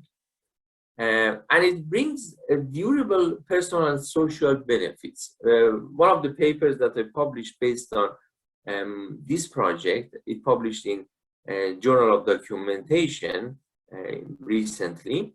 In that paper, I explained how serious leisure can work as a source of social connectedness, social inclusion, and self-actualization. So it has so many positive benefits. The research in this area proved that, and there are empirical evidence for that. And I have empirical evidence in my project that I explain in next few minutes. And also in serious leisure, they need unique ethos with the social world. So, for example, people in bonsai growing that I am researching about them at the moment, it's a combination of art, horticultural skills, philosophy. So they use it as a source of meditation. They use it as a source of, meaning for their life, purpose, source of purpose. So basically, they experience pleasure, they have passion, and they look for purpose in that. And at the end, serious leisure can be a source of personal and social identity. So we know some people by their hobbies. It forms their personality. So that's a brief overview about serious leisure. So this is a list of examples of leisure activities like bird watching, ultra running, genealogy, gourmet cooking. For example, Gina Hartel has done her PhD about information behavior in gourmet cooking. So the point is, serious leisure is a multidisciplinary topic. People in different disciplines look at it from different perspectives. For example, in sociology, they look at it as a form of social activity. In psychology, they look at it as a method of enhancing emotional well-being. And in our field, actually, we look at it from informational perspective. So basically, researchers in information discipline, they look at how people seek information in serious leisure, how they use it, how they share it, and how they produce information. Because it's in terms of information activities, all forms of serious leisure is very rich. So again, as an example, in bonsai growing, they have all sorts of tools, techniques, the history of bonsai. It's very rich in information activity. Basically, regarding what I'm talking about today, all these activities are embedded in an ongoing lifelong learning. So my research shows that learning is always part of serious leisure. So, and I provide some examples later on. So in this project, I used a kind of interpretive paradigm and a qualitative approach. I used interview with a semi-structured interview with open-ended question, and I interviewed 20 people in Wagga Wagga, where I live and work here in New South Wales, and I used maximum variation sampling method to have people from different kinds of leisure activities. So in my sample, I had people from different kinds of hobbies, knitting, gardening, many things that I give you a list later on. And then at the end, I use the thematic analysis to identify the themes and concepts in the data that I collected. So the population that I did the research about, they have been involved in various hobbies, as I said earlier. So like poetry, pottering, friends of arts, volunteering in local radios. So basically these 20 people have been involved in something like 14 to 15 kinds of activities, and some of them had different kinds of hobbies, not only one. So for example, cycling and gardening at the same time. So they were basically and typically passionate learners, and they have been learning about what they have been doing for a long term. And interestingly enough, their passion grew during the time. So the more experienced they are, the more passionate they are. So it's amazing how involving in these activities keep them passionate, so they don't lose interest. So the more they know, the more they become interested. And then their information behavior is typically very purposeful. They know what they are looking for. Of course, sometimes they come across things by serendipity, and information encountering exists in this context. But my research shows that they usually know what they are looking for because they have already been involved in something very specific. So for example, a bird watcher knows what kind of bird he or she is looking for, where they live. So they are very specific about what they are doing. And they are not looking just for information, they are looking for meaning. So they use information to construct meaning in a social environment, and they keep sharing. And one of the most interesting result of my research was the most enjoyable activity, information activity, was information sharing, not because of the significance of the information they share, because of the nature of sharing. So they keep sharing information with each other in different kinds of platforms, in social media, in Facebook, in YouTube, in all forms of platforms, as you can see, just for example, search in Facebook for bird watchers. They have a huge number of groups. And then talking about learning, I present a number of quotes from my interviews about specifically about learning and how they actually look at this context as a source of learning. So one of them, for example, said, the best advice is pick something you like and get involved with it. And you don't hang around. So if you are going to go to the family history group, for example, then get involved with administration of it and learn as much as you can. So there is no limit of learning. They keep learning. But the other one said, but I think that was because the group encourages people so much to give back and to learn.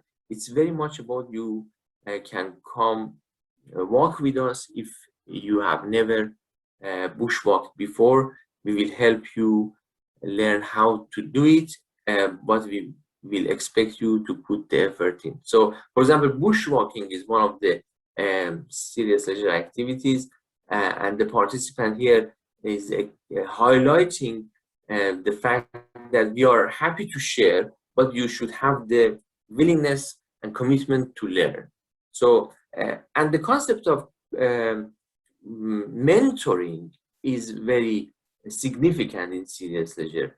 They actually share information through mentoring scheme.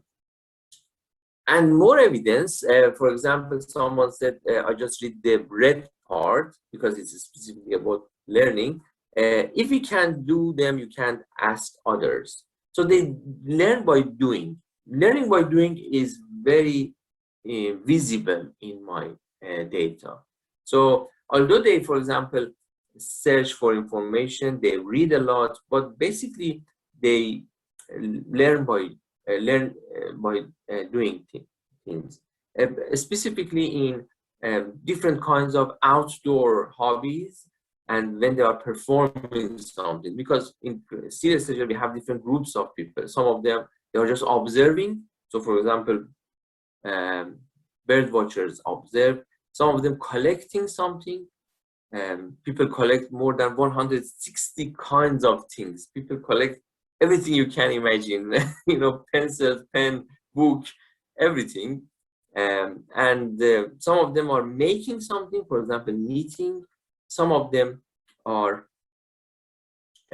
performing, so for example, dancing or running. So as my time is coming to an end, I just give more evidence that this presentation is available. You can have a look at the data later on.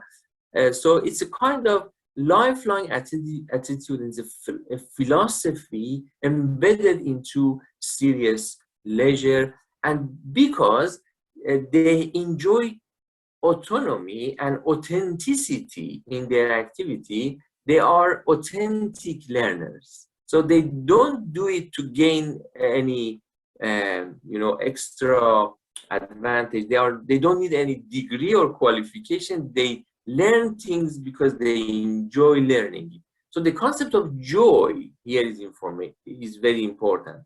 The joy of learning in serious leisure is full of joy. It's joyful learning, basically. Right. So, and the conclusion, the result shows that serious leisure participants are involved in a long-term learning journey, and they have a high level of dedication and enthusiasm. They usually learn through informal settings, such as joining clubs, exploring social media, attending gathering, and moreover, most of them are passionate readers and friends of libraries. So they are fans of libraries, they use library heavily, and this paper concludes serious leisure participants are typically serious learners, and they seek information and look for new meanings of life.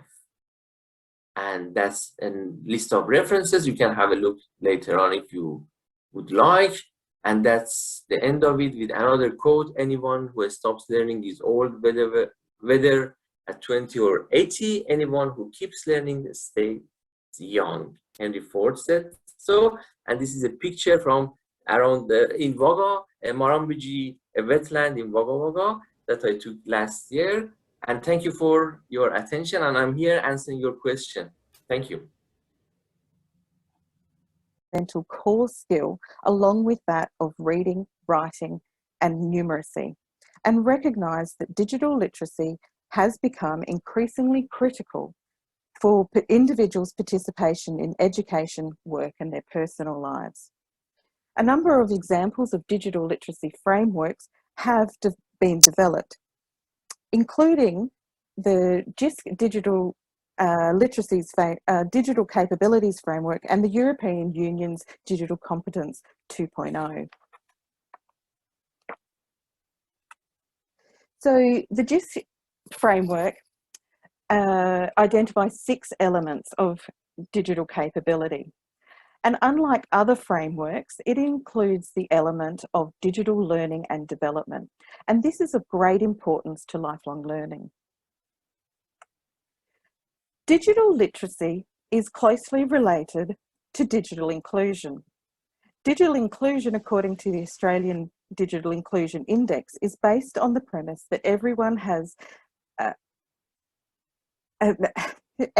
should be able to make full use of digital technologies in order to manage their health and well-being, access education and services, organise their finances, and connect with friends and family and the world beyond. Digital inclusion is not just about computers and internet technology. It is about using online and mobile technologies as channels to improve skills, enhance quality of life, drive education, and promote economic well-being across all elements of society. The Australian Digital Inclusion Index has been collecting data on Australia's overall digital inclusion since 2014, with successive reports released each year and special reports on individual states and territories. The ADII measures 3 dimensions of inclusion, access, affordability, and digital ability. In 2020, the ADII report found that 2.5 million Australians remain completely offline, although this number is decreasing. The digital divide between high-income and low-income households remains, and the gap between those employed and those not in the labour force is increasing. Digital ability remains an area for further improvement, and under half of all Australians think that computers will give them control of their lives, and less than 40% of Australians feel they can keep up with the changing technological landscape. Affordability remains a key challenge, and more than 4 million Australians' access to the internet is solely through their mobile phone connection. People aged 65 plus remain Australia's least digitally included age group. Digital inclusion is significantly higher in capital cities than in country areas, and collaboration across all levels of government is needed to improve digital skills. Now, I need to note here that this project and also the findings of the 2020 Digital Inclusion Index were completed before COVID. So it will be really interesting to see what happens with what the next digital inclusion report will reveal. So the aim of my research project was to meet with volunteer participants from both the community and public library staff from different locations throughout Queensland to gain an understanding of how the community experiences digital literacy in their everyday lives, the challenges or opportunities they saw in an ever-changing digital world, and how libraries were supporting their communities in building their digital capabilities. Using a constructivist grounded theory approach, 10 semi-structured interviews were conducted with 6 community participants and 4 public library staff from the capital city area of Brisbane and also regional and rural Queensland. Interview questions were guided by JISC's 6 elements of digital capability, and participants were asked to reflect on their current experiences and also how this has changed over the past 5 years. All interviews were conducted face-to-face, with recording of the interview being transcribed for analysis, and there was over 70,000 words to transcribe. All data was de-identified, with pseudonyms being used and locations changed. 14 library services from across Queensland were invited to participate. All volunteer community participants were female, aged over 40, and library staff participants were both male and female and ranged in ages from their 20s to their 50s. This research project was approved by CSU's Ethics Committee. So the first element is functional skills. Functional skills, according to JISC, includes the use of ICT-based devices, applications, software and services, and the use of ICT-based tools to carry out tasks effectively, productively, and with attention to quality. Participants had a range of responses about their use of information and communication technology, and all acknowledged using digital devices and applications every day. Responses range from very high use to lower use, where participants just checked their emails or checked a news site only. All participants described a range of ICT devices that they used at home, including Google Home devices, computers, laptops, tablets, smartphones, smartwatches, GoPros, MP3 players, etc. Only one participant, Camilla, did not own a smartphone. Age and working status were the biggest indicator of high use of digital technologies, and this was similar for both capital city and country participants. Chloe and Charlie, who were both working full-time and aged in their 40s, described a high use of technology throughout the day. Charlotte, who was no longer working full-time but was heavily involved with her local U3A, also had a high level of technology throughout the day. While Camilla, Celia and Clara described their use as low, with their main daily use being to check their emails, some research, online banking and paying bills, and Clara used Facebook and Messenger to catch up with family and friends. All participants believed the use of ICT-based devices and applications had increased significantly over the past 5 years. And all participants indicated they were spending a lot more time online, and this included tasks such as online banking and shopping. While all participants described using online banking and shopping, for Clara and Camilla, the move to online banking was caused by the closure of their local bank branch, and they also described relying on online government services because of the closure of their local Centrelink and Medicare branches. All participants were also making use of online shopping, from buying goods over the internet, planning and booking travel and accommodation, entertainment and other services online. All library staff expressed a concern about some people in their communities not having the necessary digital skills to function in everyday tasks. All libraries had PCs and Wi-Fi that were heavily used, and staff had noticed that there was an increase in people bringing their own devices into the library space to both use the space and the Wi-Fi. Laura from a regional library shared that this had caused a change in how the library was used, and providing adequate spaces such as charge points was becoming increasingly important. From the fellow who needs to charge his phone, the person who needs to print out or complete online forms, right through to the person conducting their business inside the library space.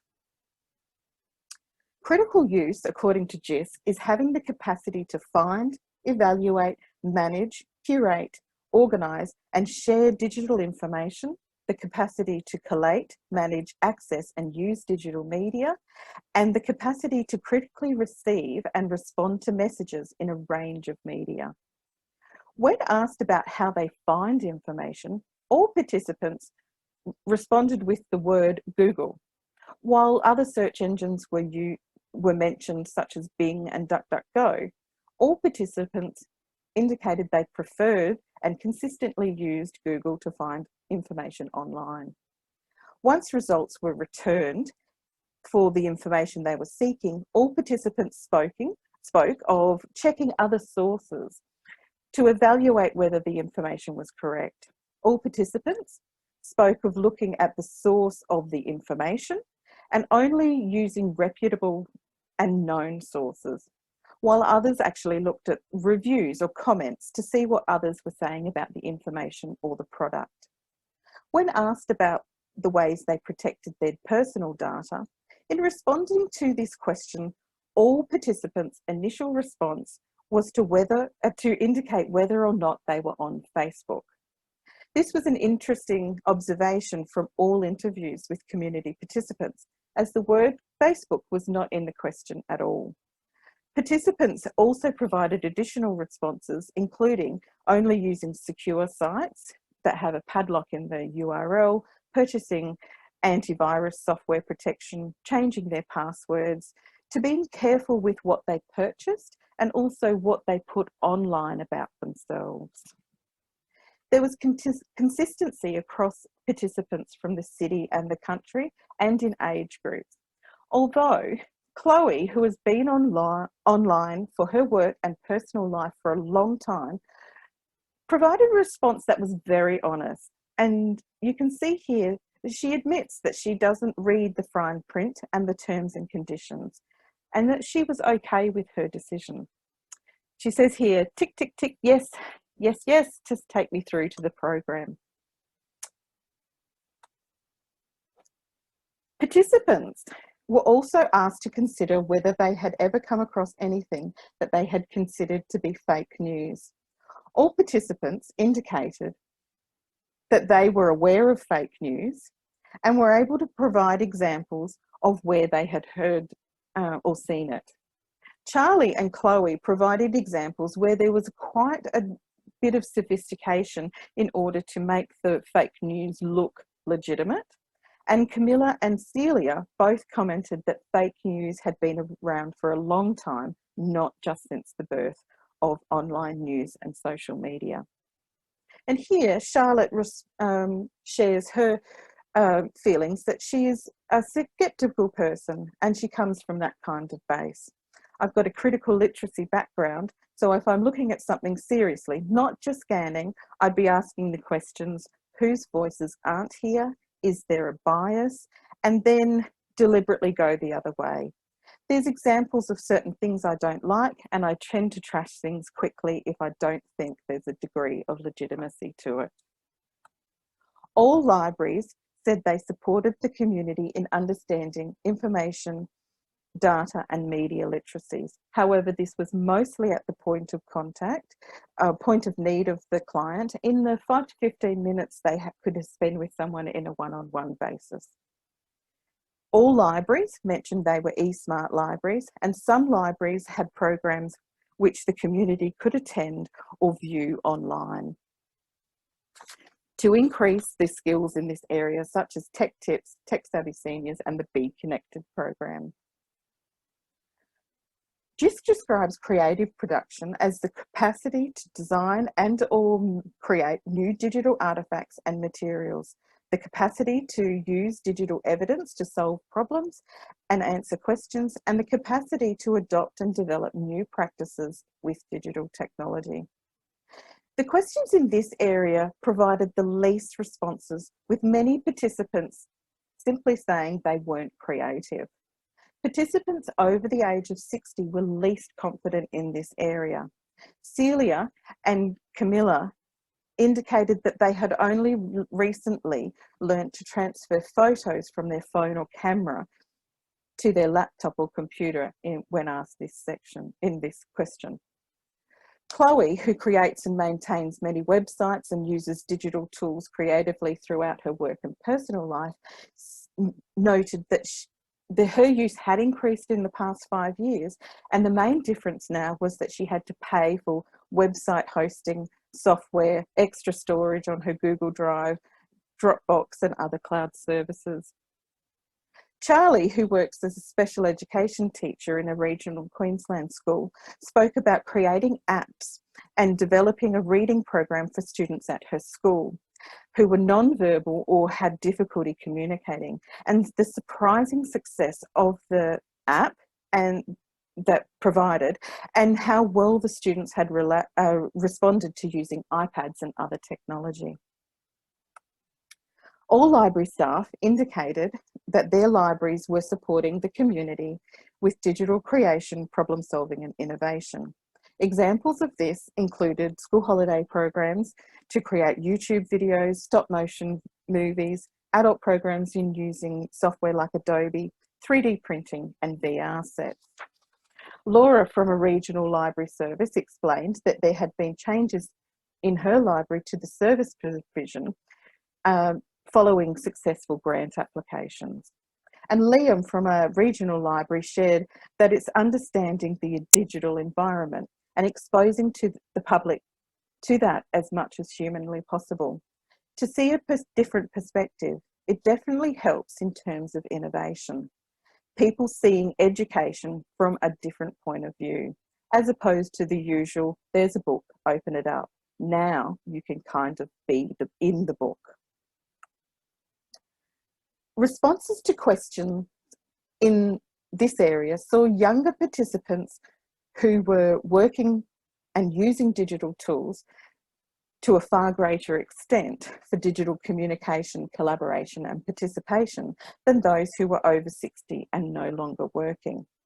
All participants used email, text messages and phone calls daily to communicate, while Clara, Chloe and Charlie said they used Messenger. Charlotte spoke of using WhatsApp, and Charlotte and Chloe used LinkedIn for social networking. Charlotte and Clara were both on Facebook and Instagram, but used them in a limited capacity, whereas Chloe and Charlie spoke of a number of Facebook groups that they were involved in or had set up, where they communicated with large numbers of people locally, nationally, or even internationally. And for Chloe and Charlie, Facebook was a huge part of both their working and their personal life, and this had dramatically increased over the past 5 years. Charlie, a teacher from a regional Queensland school, shared, "So I guess it's impersonal, but then also very, very personal."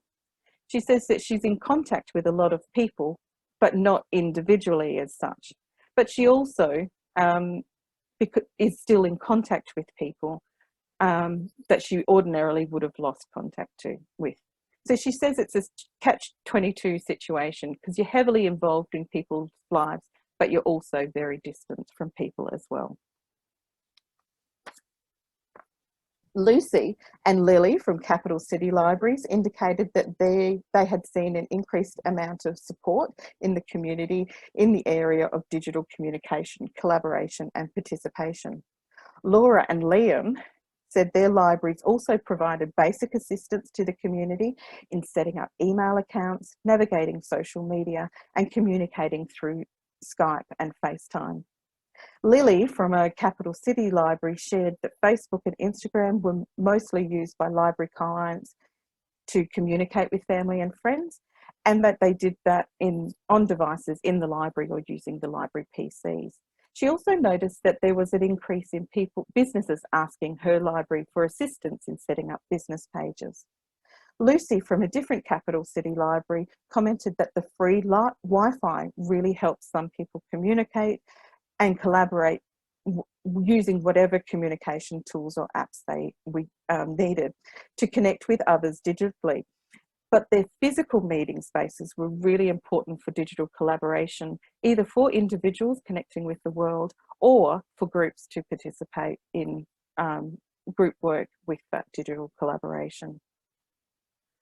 According to JISC, digital learning and development is the capacity to participate in and benefit from digital learning opportunities and the capacity to support others in digitally rich settings. All community participants shared that they felt they learnt a lot from their online searching. 4 participants mentioned using YouTube clips to learn. Celia, a regional participant, said she liked to learn using massive online open courses. Charlotte spoke about how she used podcasts to learn and how she likes to listen to them both in English and in German. Clara and Camilla from regional Queensland said they enjoyed completing training at their local community organisations or libraries to assist with their digital learning. And both Celia and Charlotte reflected on the changes that had occurred in how people learn formally over the years and the opportunities that were available out there.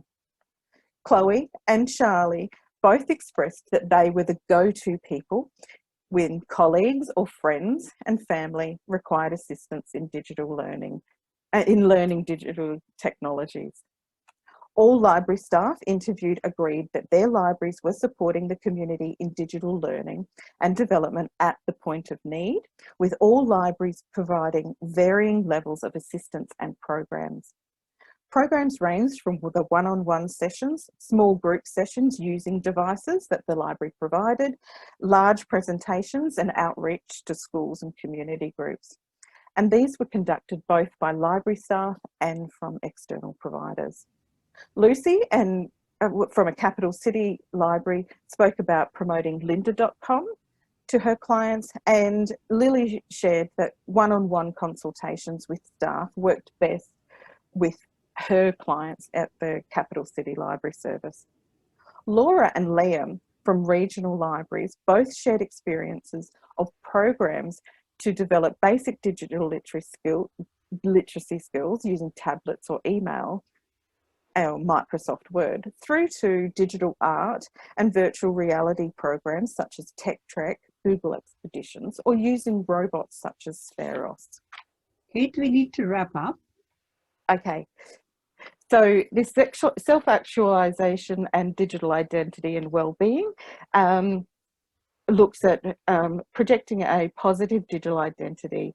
And interestingly, all participants asked to clarify what digital identity and well-being meant.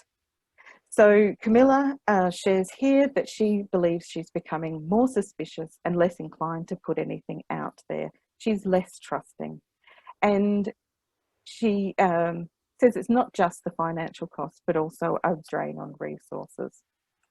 Another example here that you can read later is one that shows that confusion about digital identity and well-being and what it means to Charlotte. All library staff mentioned that they were eSmart accredited libraries, and 3 library staff indicated that their libraries mostly supported the community in their digital identity and well-being at that face-to-face point of need. 1 library spoke of a very successful digital health literacy program. And an example here. To wrap up, Kate, because we don't have time for questions. Okay. So other themes that were developed were the importance of ways of learning, including peer and workplace learning, and that was really strong. We need those go-to people in our workplace that we can go to, and also in our friends and family groups. The fear of the unknown and technology was changing at a rapid rate, and that was from all participants, shared that fear. And with libraries, it was the importance of grant funding for emerging technologies such as virtual reality and augmented reality. Thank you. Thank you. Thank you very much, Janet. And thank you everyone for joining us for today's session. We're very excited to be here. Alrighty, so our presentation will be around developing a staff mentoring program for supporting systematic reviews. And if you're not familiar with systematic reviews are a method of answering a research question by finding, appraising, and synthesizing evidence in a systematic and unbiased way, and typically associated with a medicine and health context. So there is a bit of context that we'd like to provide to kind of set the scene before we get started talking about the mentoring program. So last year we published an article in ALIA which outlined how we'd used some of the principles of service design and design thinking to develop our systematic review service. And we use the language of a service ecology to describe where the library support sits within sort of the broader university kind of system. And we developed our service based on design thinking principles and user research that we conducted.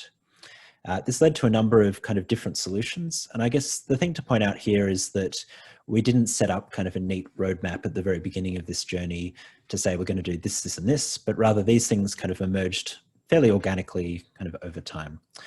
So one of these outputs was a systematic review service charter.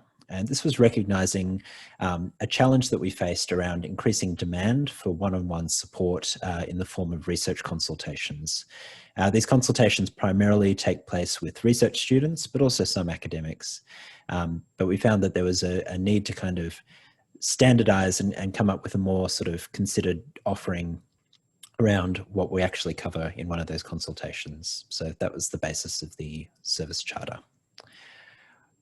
Also facing kind of increasing demand for support for systematic reviews, we decided to develop a self-help resource on the library website. So we developed a systematic review toolkit, and using some of the information from our user research process, we're able to conceptualize kind of the systematic review methodology into a number of different stages and provide kind of useful point of need information for each of those stages, but also refer on to other parts of the university where relevant. So in some cases, if the client needed academic writing support, we'd refer them on to the Learning Centre.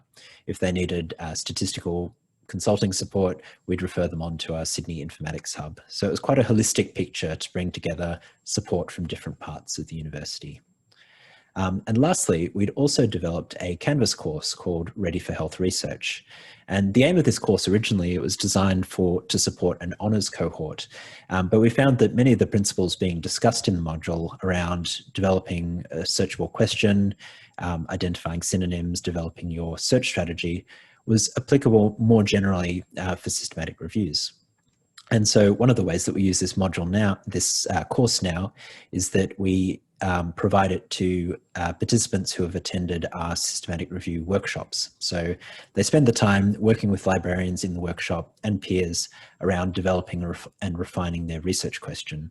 And then once they've completed that workshop, they can then hop online and complete the module and develop their search strategy further.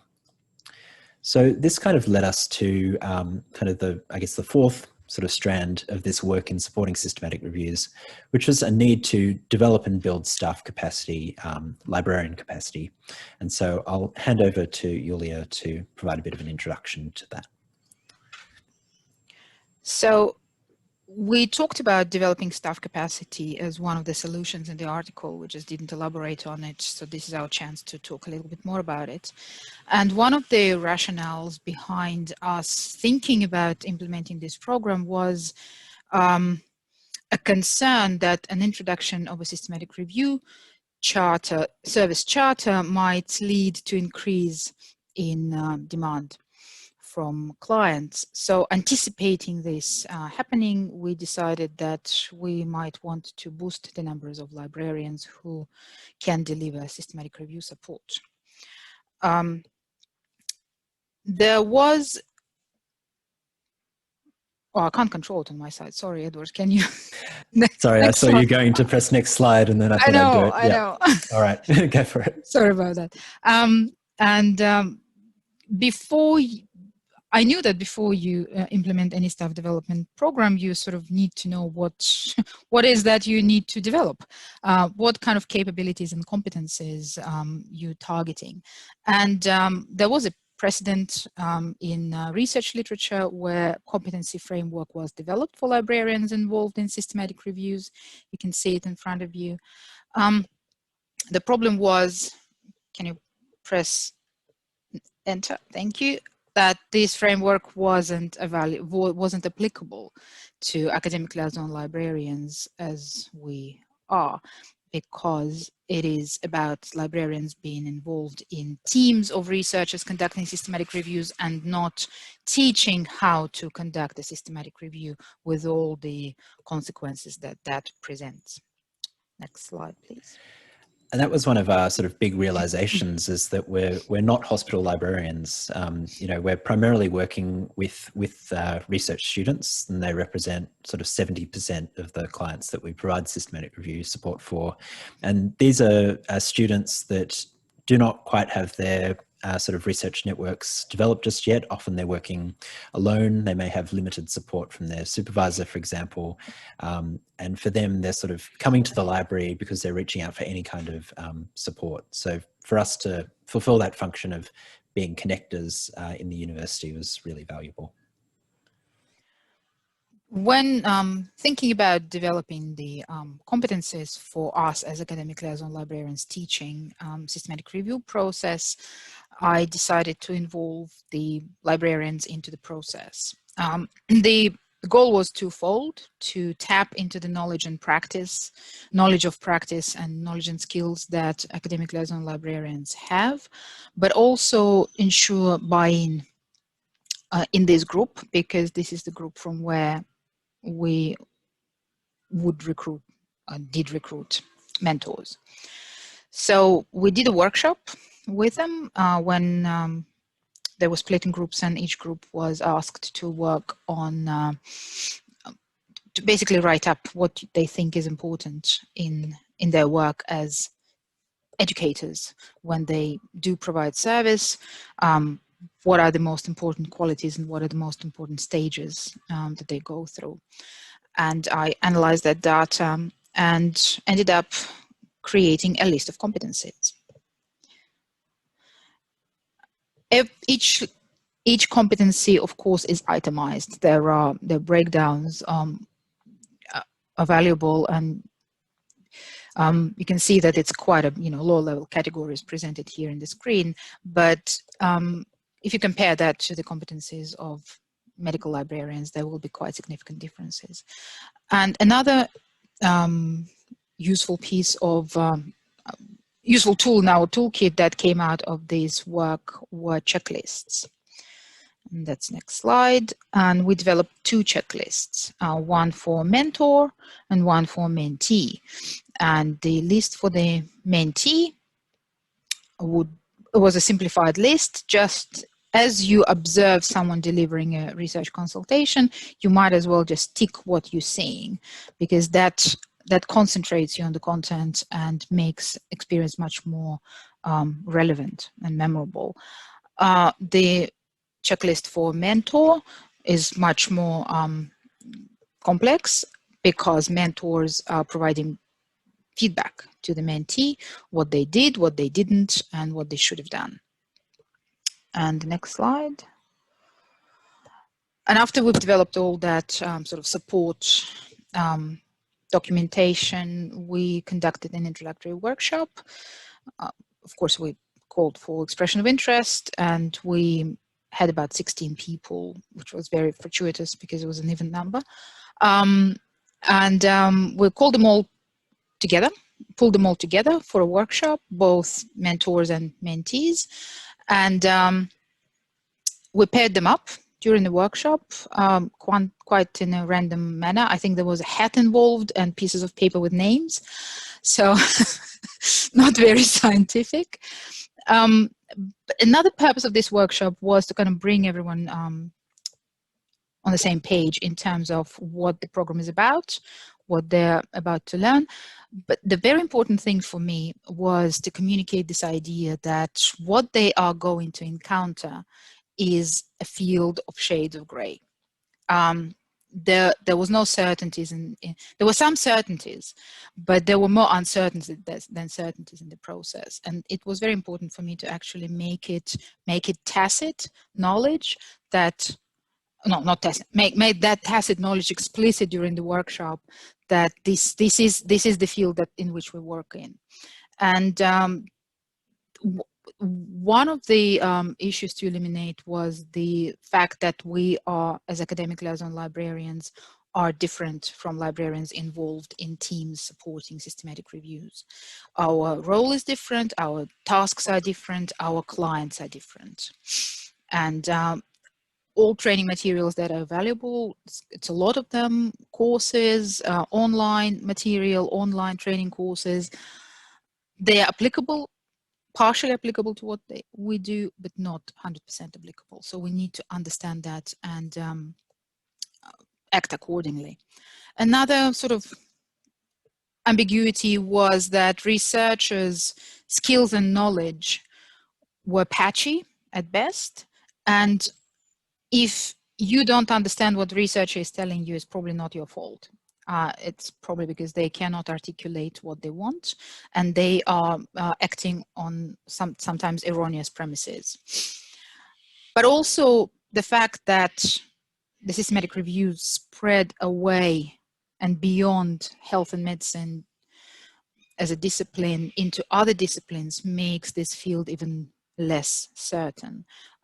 So knowing all this allows librarians to then realize that all these uncertainties are not the fault of their own. They come with a package. They come with a job. In the next slide, I will just very quickly show you what we looked at. This is, for example, a position description from Virginia Tech, and just be mindful that this information is 2 years old, 2 to 3 years old. So things might have changed, but at that time, the position description for evidence synthesis librarian in Virginia Tech, for example, included so many skills and knowledge domains that we simply do not cover as academic liaison librarians, and didn't include what we did do. So understanding that gap was important.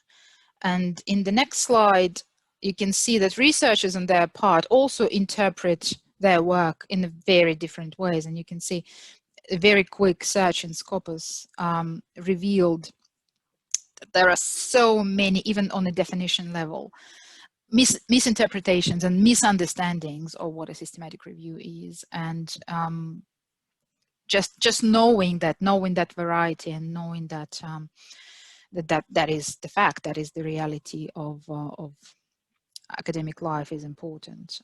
And lastly, we did an activity in that workshop when mentees and mentors worked in pairs and looked at systematic reviews from different disciplines, trying to appraise and actually establish, is it a real one or is it just one of those, quasi systematic reviews. And that activity, I received quite a lot of positive feedback from it, because it demonstrated in reality what we were talking about. And we basically concluded that it's a shade of gray kind of state of reality, and the only thing you can do is know your golden standard. And let's take Cochrane as a golden standard, and just stick to it. Once you know what the rules are, once you know what these real true foundation processes are, just stick to it and follow the yellow brick road, and everything else you will realize as just interpretations of this main rule. But as soon as you know the rule, you will be able to realize the deviations from it. And that's back to Edward. Thanks, Julia. So on the screen, you'll see the program structure. So we started with the introductory workshop that Julia's outlined, and then we had kind of two sort of main blocks, one of peer observation, where the mentees would shadow their mentors conducting research consultations, get a taste for the types of questions that we're encountering and how the mentor guided the researcher through that process. And then once they'd shadowed a number of these consultations, they could then move on to the phase of guided practice, where they would facilitate these research consultations themselves with peer observation and mentorship from their mentors. We had a strong emphasis on self-education throughout this. So as Julia has alluded to, there's many resources on systematic reviews and supporting systematic reviews. And so we made sure to make them available to the mentees, so reading lists and that sort of thing, to give them the opportunity to extend their skills beyond those consultations and learn about the process a bit more. At the very end, we designed a wrap-up session and Q&A to sort of cap things off. In terms of how the program was administered, we did use a team site for this, and funnily enough, this was kind of before COVID kicked off and before we really moved to Teams as an organization. So at the time, this was a little bit new.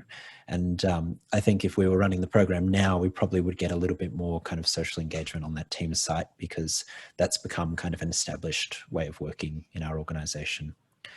We had a research consultation roster, and this is where the mentors would put up the details of consultations, and then mentees could elect to join those consultations. The reason we did a roster is that we didn't want to tie people to the mentor-mentee relationship specifically. We wanted to give people the opportunity to shadow other mentors and see how other people approach these challenges. We also had the systematic review competencies that Yulia's outlined available on the site, and both mentor and mentee checklists available. We offered online and print versions of these, and the print versions seem to be a bit more popular. In the wrap-up session, we used this as an opportunity to collect some really interesting data from both the mentors and mentees about their experiences in the program.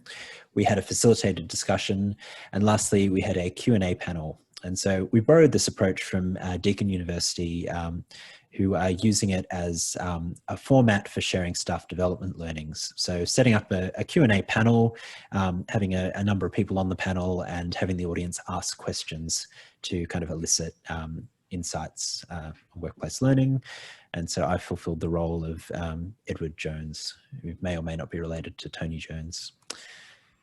So one of the outputs from that was we were able to do some visualizations of journey maps. And so here you can see one example. So in the orange, we've got the, I think it's the mentee experience, and in the blue, the mentor experience. So we're able to get a sense of people's kind of emotional states throughout the journey, and also get some sort of quotes from people firsthand about their experiences at each of the different stages.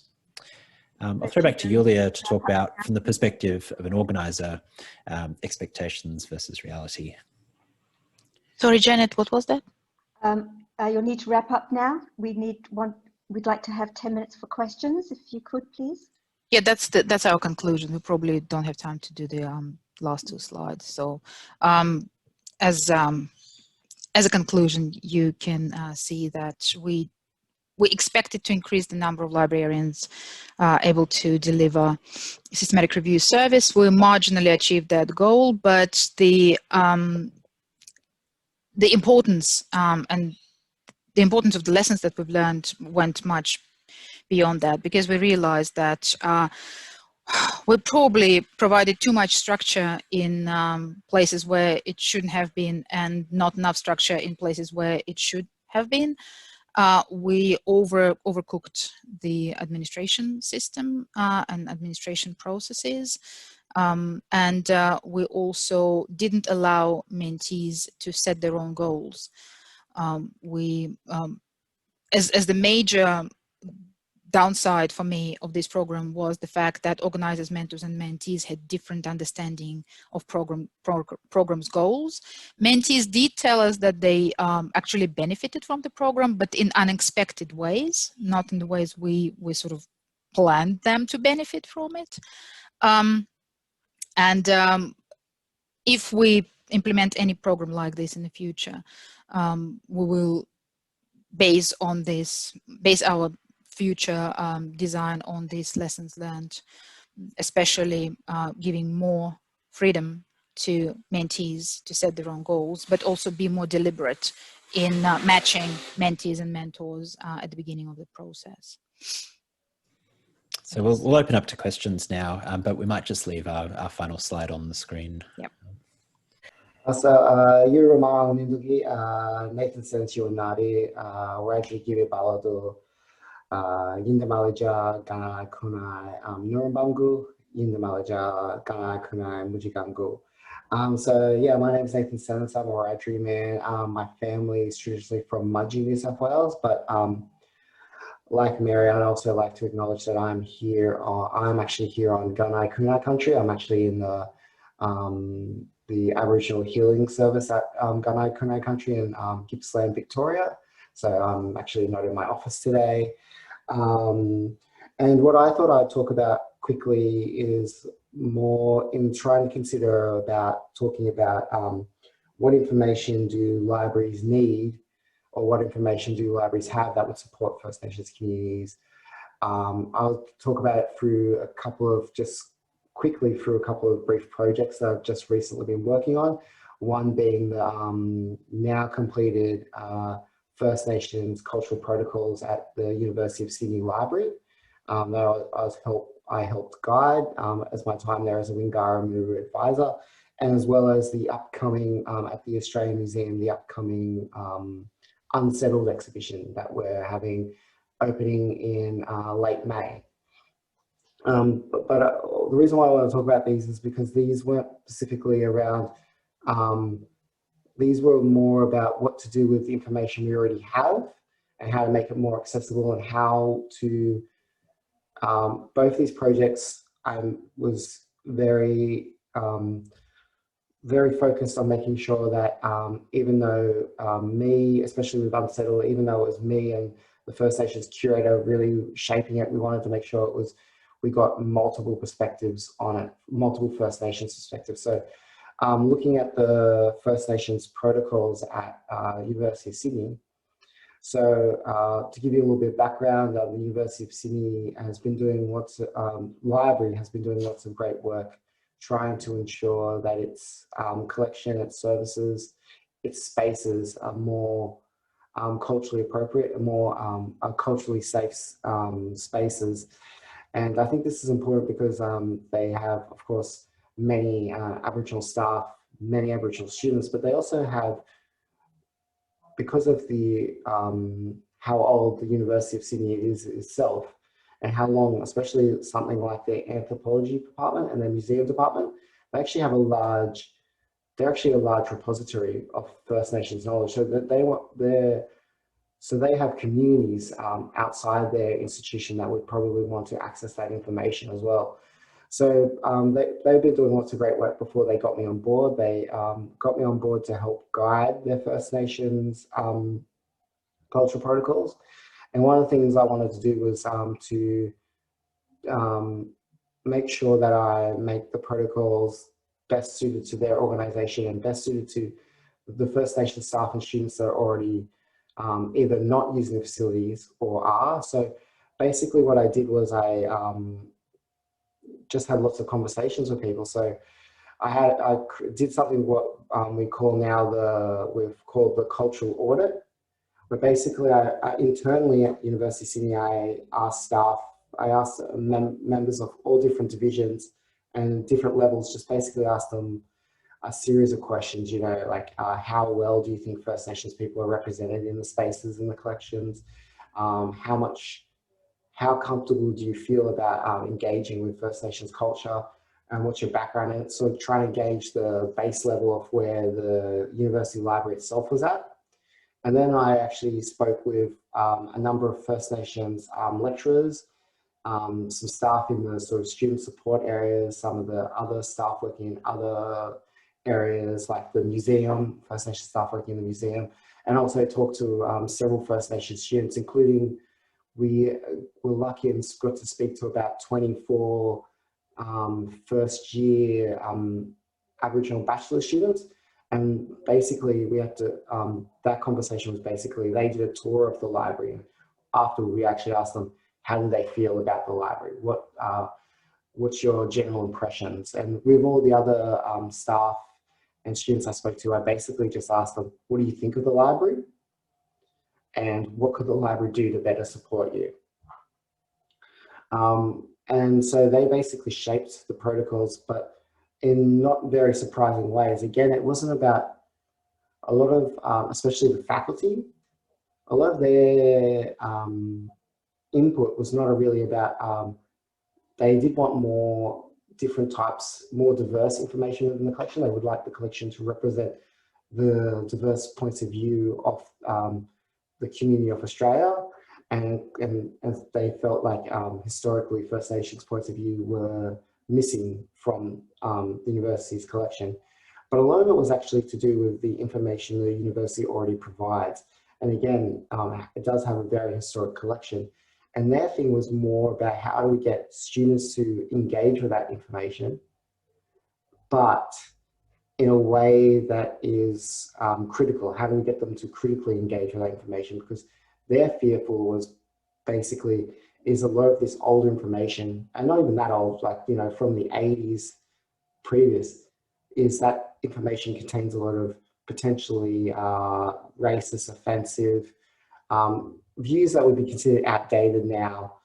How do we get students to engage with this information? Because it is important that they engage with it and they understand the true history of Australia, but how do we get them to engage it and not just straight replicate that information? How do we add that critical lens to it? So that was one of the big things that shaped the protocols, and sort of creating spaces where we could, you know, lots of libraries do this now, where when you enter the library catalogue, there is warnings, and a lot of the warnings are based around sort of deceased peoples when it comes to First Nations knowledges, but we wanted to add sort of, you know, another thing where basically, I think Trove has done this too now, where it's like basically saying that these views, there are a lot of sort of potentially offensive and outdated views within this collection, and to be wary of that. And then we're going to try to work through our collection to figure out more and more what material is in that collection. Because again, we don't want to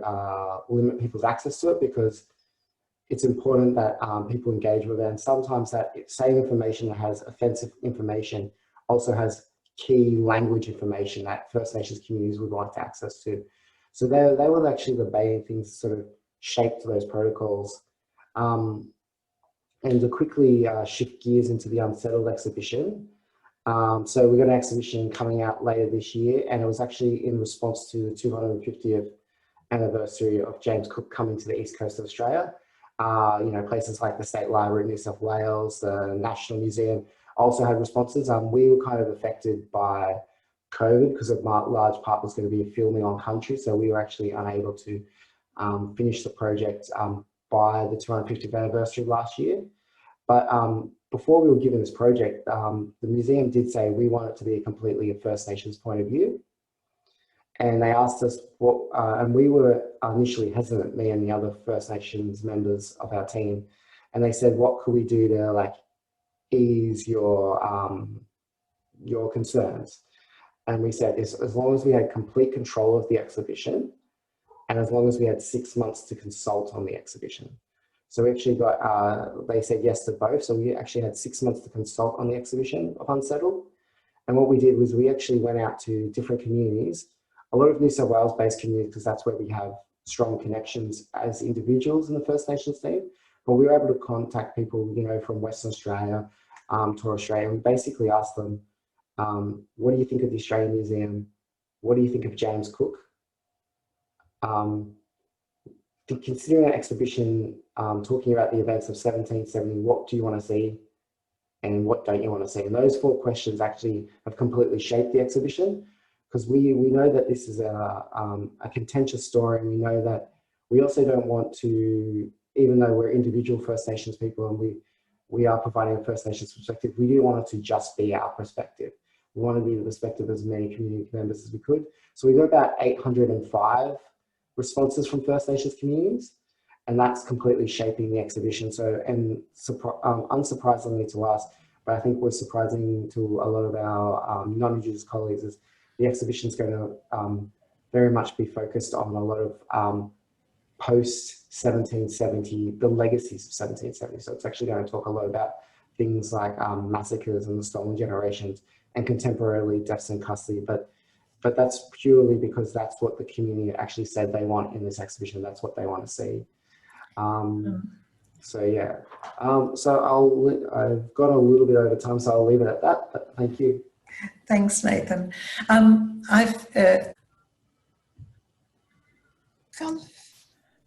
So hello everyone, I'm going to share my screen with you. And my intention is to see, the reason why I did this little PowerPoint presentation is because then later people can actually access the resources and hopefully, you know, it might make your work a bit easier, faster. I would say that my mindset for whatever I do is very pragmatic. And I think the key to all the work that multicultural librarians do is resilience. You keep going and going forever. Okay, sharing my screen. Here it is. Share from the beginning.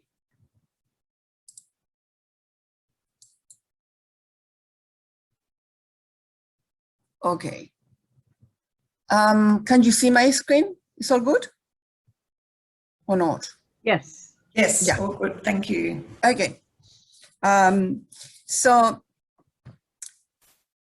with teaching, sharing, and lending, and learning and investment integrated wood, what I really try to say is that whatever we do, it requires an effort, commitment.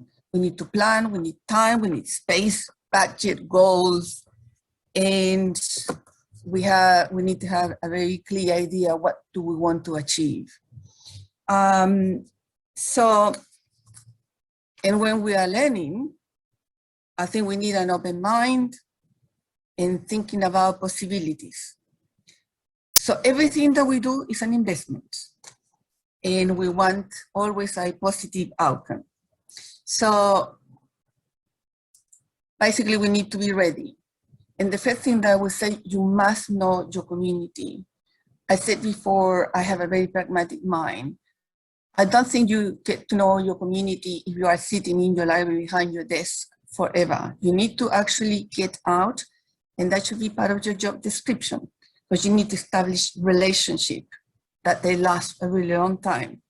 So normally, in order to get our community, the basic step that we normally use is to use the census data from the Australian Bureau of Statistics. However, the problem is the data gets dated very soon. And the reason is because communities tend to move. So where the data that you really need, the most current one comes, in my experience, it comes from local governments and the networking that you build. So from your network, we'll say the organization that they teach English, because they will know that the people have arrived in the last couple of months, from health, because they do need current data, who is where and what are the issues, and education. But in order to obtain that data, you need to have a network. You need to be part of the network. In New South Wales, we created a document, which is the benchmark.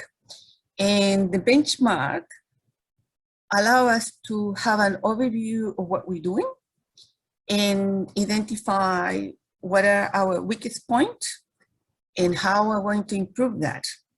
It's actually not time consuming, but considering that our community tend to move, that document and the activities that you do in your library should be reviewed at least every 2 years. So what does this document have? And the link is there so you can review it. So include planning for library services that are relevant to non-English speaking background clients, organizational capacity, which includes your policies, the support from your CEO, from your library manager. If that support is not there, then it's quite tough to actually do your job. The quality of multicultural services that include collections, so an old collection and a dirty one doesn't do it. Promotion and delivery, because your client need to know that what resources do you have, and of course to distribute that information, that's why you need your network again, the evaluation. And we were asked to also talk about what are the challenges, what are the gaps. So these are the three things that I think are important and they are a challenge. The ongoing technology training in languages other than English, the language support availability, and information literacy, which is about critical thinking. So let's see, So we have the tech-savvy senior in this as well, a program that we coordinate here from the State Library, and we work with public libraries. And everything was going very well because mostly our target clients are seniors, 60 plus, with very low knowledge of technology. And then COVID came and decided to stay. So we have to shift very quickly into an online model. As we did that, and I would say quite successfully, but we left part of the population behind, because every person who needed a basic training face-to-face, we couldn't deliver. So going back into that point, but that was an issue. We deliver the tech-savvy senior YouTube online in 7 languages, smartphone apps, and how to use Zoom. So also the latest report in terms of digital inclusion, it seems a little bit better. It seems like inclusion is increasing in Australia, but the rate is really slow. The gap between digitally included and excluded of Australian is substantially widening. And some of the group are the low income and people over 65. And even when the infrastructure in Australia in terms of technology and internet, pretty much all Australians have access, but at least 2.5 million remain offline. And these are the people that come to the libraries to request help to fill up form because government is doing business online. Then we have multilingualism. Now, Professor Lobianco wrote the National Policy of Language in 1987, the first multilingual national language policy in any English-speaking country. I read the document. It was comprehensive, brilliant, but never fully implemented. So we have like a little touches of communicating in other languages or try to reach our communities. In Australia, the crucial role of languages in a multicultural society has not been recognized most of the time. So there are gaps there. We talk about inclusion and we recognize that we are multicultural, multilingual society. However, we behave like we are in a monolingual society, and this creates a whole range of issues. Just think about COVID and tell me if you went to a shopping center and saw in areas where there were like a high Vietnamese community, high Arabic community, if you saw any digital signage for COVID in your supermarket, in the shopping center, they were not there. And finally, we're gonna talk about critical thinking. Now, I came across Christopher, who worked for Liverpool City Library. He's a brilliant librarian, and he developed a program that he's delivered to high schools in Liverpool. And he talked about critical thinking, how to identify the 3 Ks for research information that is recent, relevant, and reliable. And that also is for our multicultural community who get the information from Facebook. So, hey, Trump said, drink bleach. But that doesn't work. So that's it. Ta-da! Thank you, Oriana. That was great. So again, if you've got questions or comments for Oriana, please pop them in the chat and we'll come into them shortly. I'd like to introduce, is that right, Oriana?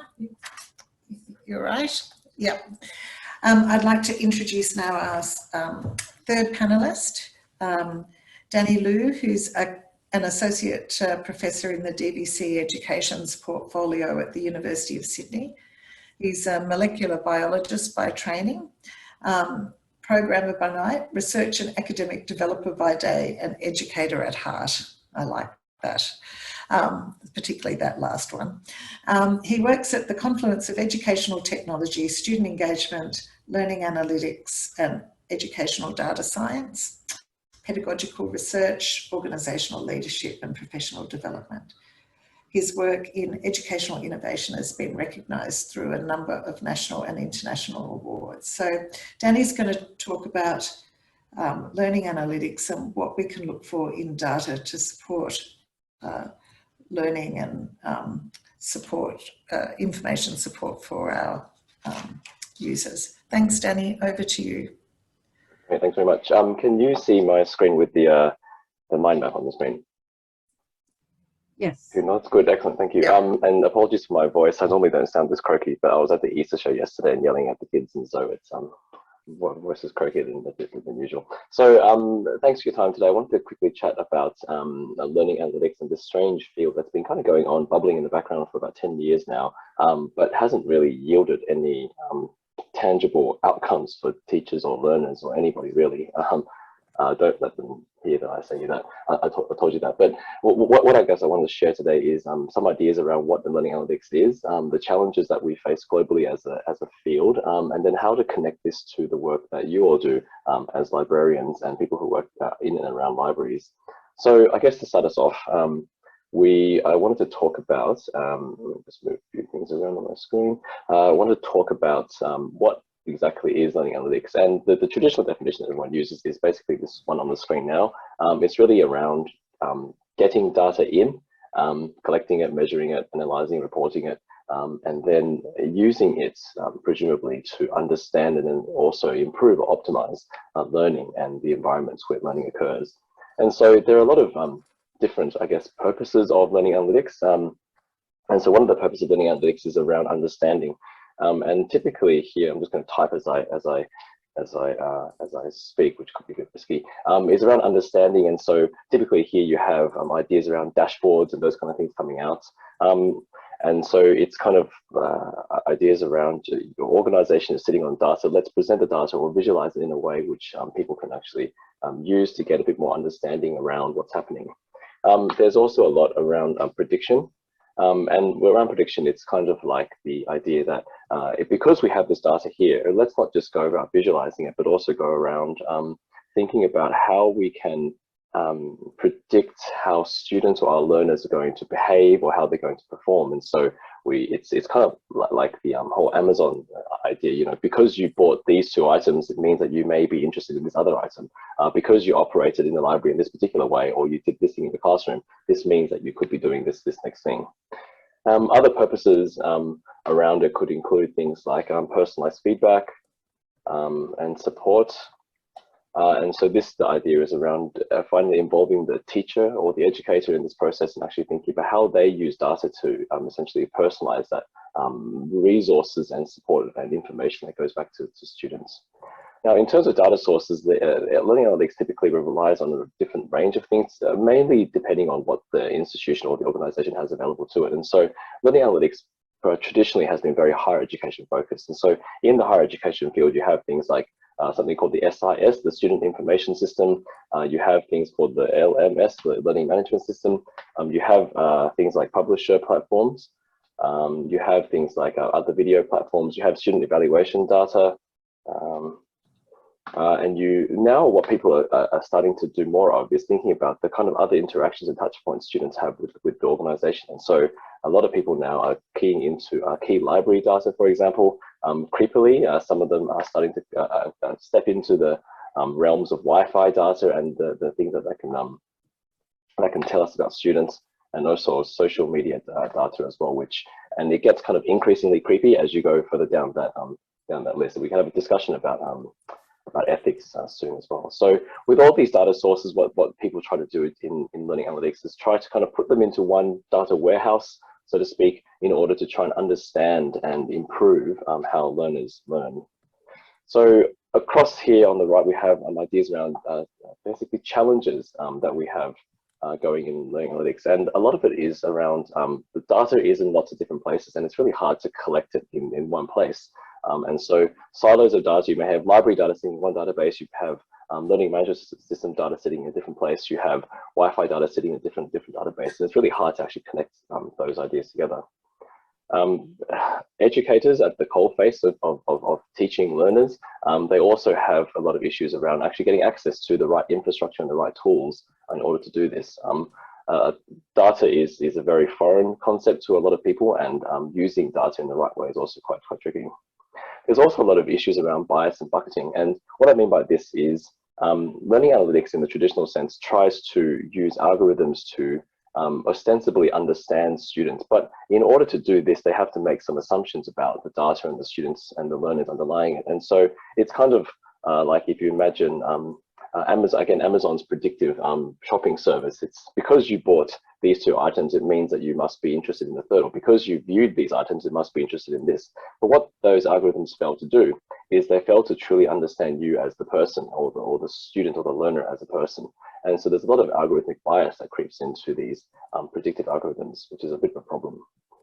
To do with this, also privacy and ethics, there's I guess a concept of beneficence in learning analytics, which basically says that just like in medical fields, we want to do no harm to our learners.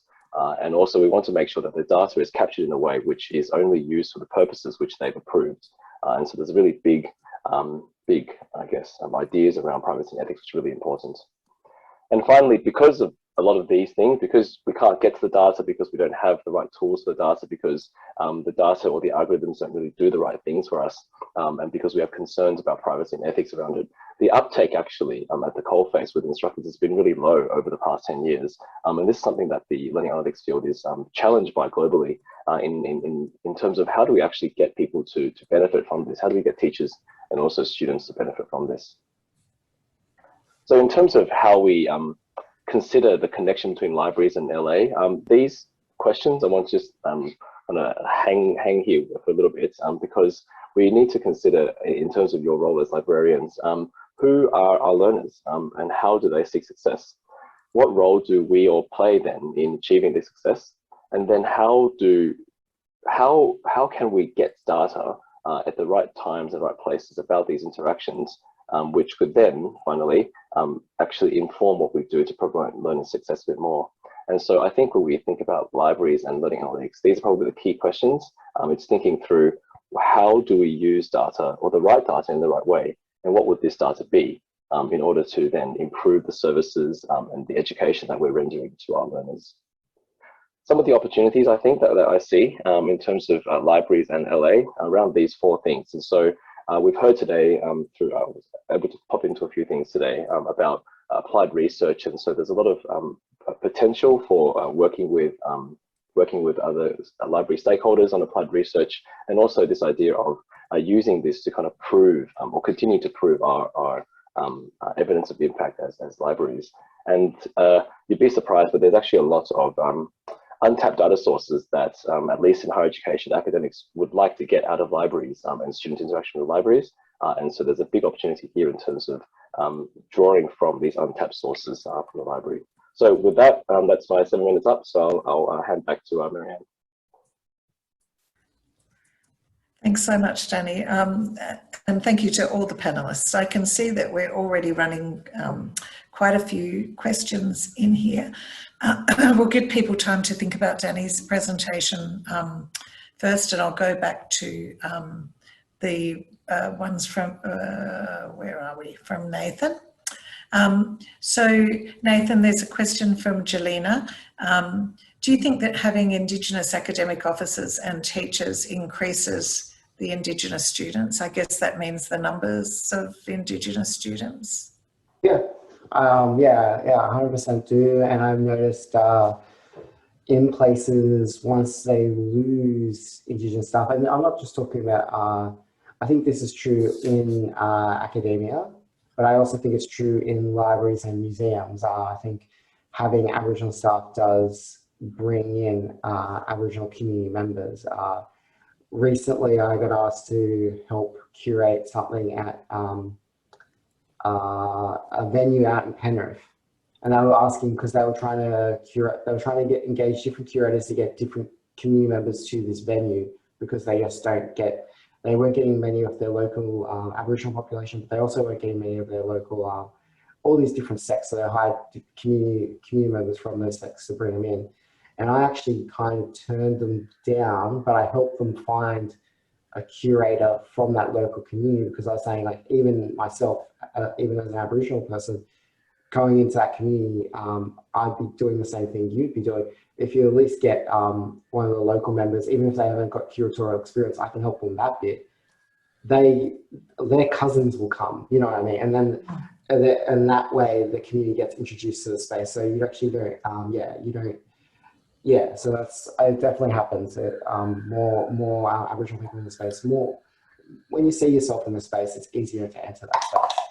So thanks for your time today. I wanted to quickly chat about learning analytics and this strange field that's been kind of going on, bubbling in the background for about 10 years now, but hasn't really yielded any tangible outcomes for teachers or learners or anybody really.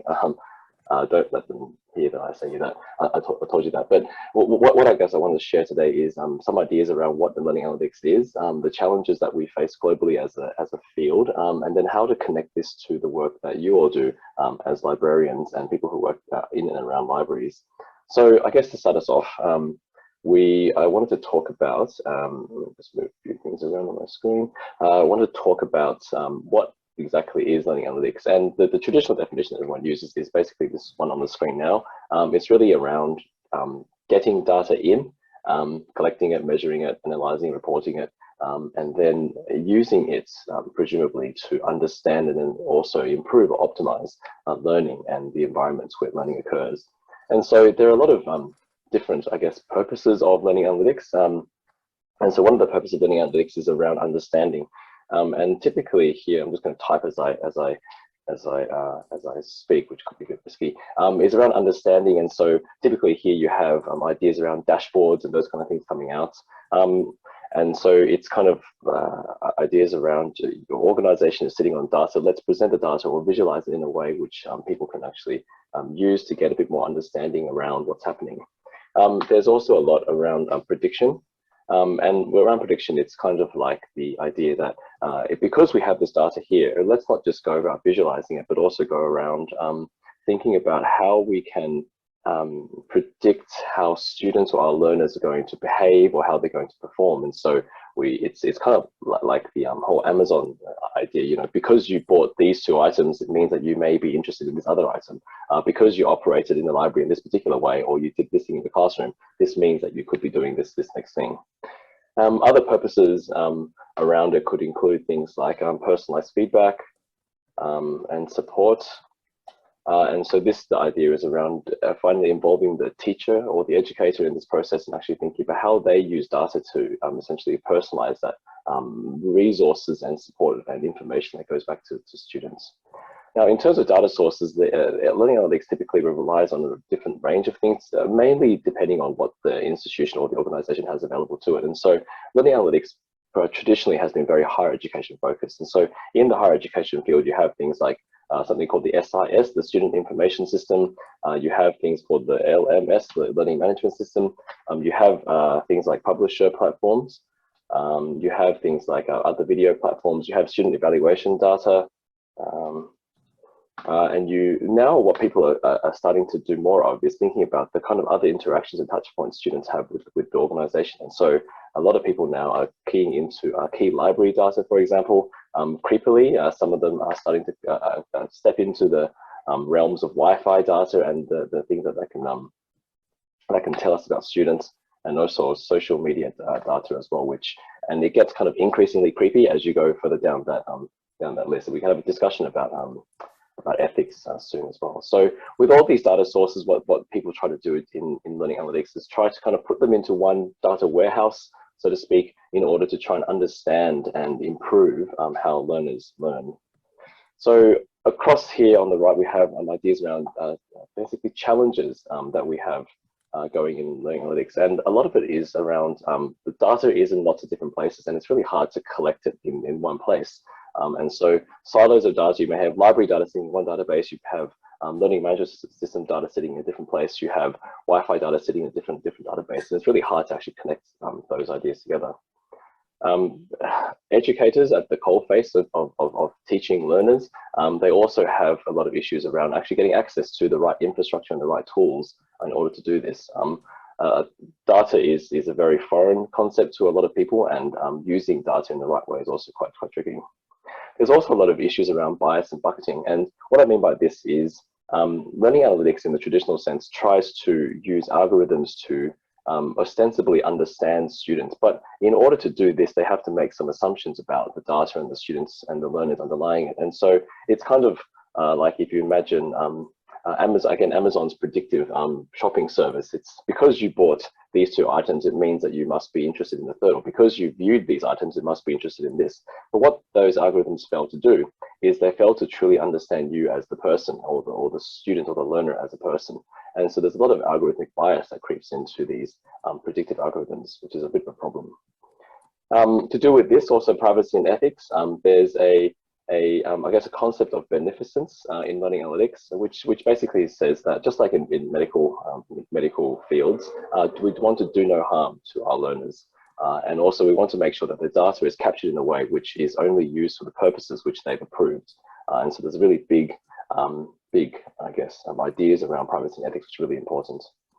And finally, because of a lot of these things, because we can't get to the data, because we don't have the right tools for the data, because the data or the algorithms don't really do the right things for us, and because we have concerns about privacy and ethics around it, the uptake actually at the coalface with instructors has been really low over the past 10 years. And this is something that the learning analytics field is challenged by globally in terms of how do we actually get people to benefit from this? How do we get teachers and also students to benefit from this?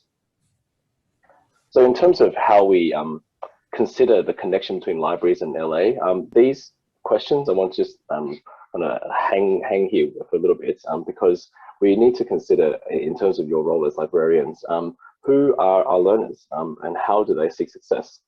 What role do we all play then in achieving this success? And then how can we get data at the right times and right places about these interactions, which could then finally actually inform what we do to promote learning success a bit more. And so I think when we think about libraries and learning analytics, these are probably the key questions. It's thinking through how do we use data, or the right data in the right way, and what would this data be in order to then improve the services and the education that we're rendering to our learners. Some of the opportunities I think that I see in terms of libraries and LA around these 4 things. And so we've heard today I was able to pop into a few things today about applied research, and so there's a lot of potential for working with other library stakeholders on applied research, and also this idea of using this to kind of prove or continue to prove our evidence of impact as libraries.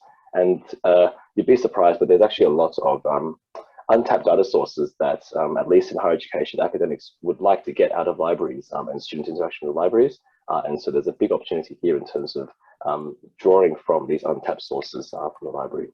So with that, that's my 7 minutes up. So I'll hand back to Marianne. Thanks so much, Danny. And thank you to all the panelists. I can see that we're already running quite a few questions in here. We'll give people time to think about Danny's presentation first, and I'll go back to the ones from, where are we? From Nathan. So Nathan, there's a question from Jelena. Do you think that having Indigenous academic officers and teachers increases the Indigenous students? I guess that means the numbers of Indigenous students. Yeah, 100% do. And I've noticed in places, once they lose Indigenous staff, and I'm not just talking about, I think this is true in academia, but I also think it's true in libraries and museums. I think having Aboriginal staff does bring in Aboriginal community members. Recently, I got asked to help curate something at a venue out in Penrith, and they were asking because they were trying to curate. They were trying to engage different curators to get different community members to this venue because they just don't get. They weren't getting many of their local Aboriginal population, but they also weren't getting many of their local, all these different sects. So they hired community members from those sects to bring them in. And I actually kind of turned them down, but I helped them find a curator from that local community, because I was saying, like, even myself, even as an Aboriginal person, going into that community, I'd be doing the same thing you'd be doing, if you at least get one of the local members, even if they haven't got curatorial experience, I can help them that bit. Their cousins will come, you know what I mean? And then, and that way the community gets introduced to the space. So you actually don't, so it definitely happens. More Aboriginal people in the space, when you see yourself in the space, it's easier to enter that space. That's a great comment. Paul's asked a question, but I'm going to skip over it just for the moment because a few people have jumped in there, but we can come back to it if we have time. Sorry, I don't have a mouse and I'm using that horrible thing on my laptop, you know, and I'm all over the shop. So we'll come back to that, Paul, if we have time. Marie made a comment and Jelena made a comment. Margie,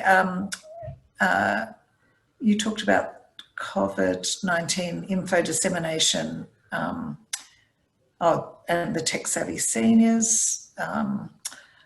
Here's a question from Susanna to Oriana. Could you please comment on the widening digital inclusion gap for multicultural communities? Is it against the general trend for digital inclusion? Are there sort of more problems coming up there? I think the disadvantaged communities are normally, we have the low income, and with that is also the multilingual communities. Sorry. Yeah. Okay. So it seems like the trend having changed, like the multicultural communities are a disadvantage. I wouldn't say there is a huge amount of wealthy people. And so that's where they are identified. Together with the indigenous people of Australia, with the original people, they are also the migrants and refugees. Why? Well, number one, tech-savvy senior is focused on aging communities. So we're looking at the people that are now 60 plus. None of those people I wasn't born with technology. The technology that I touched was in 1987 or later than that, 1980.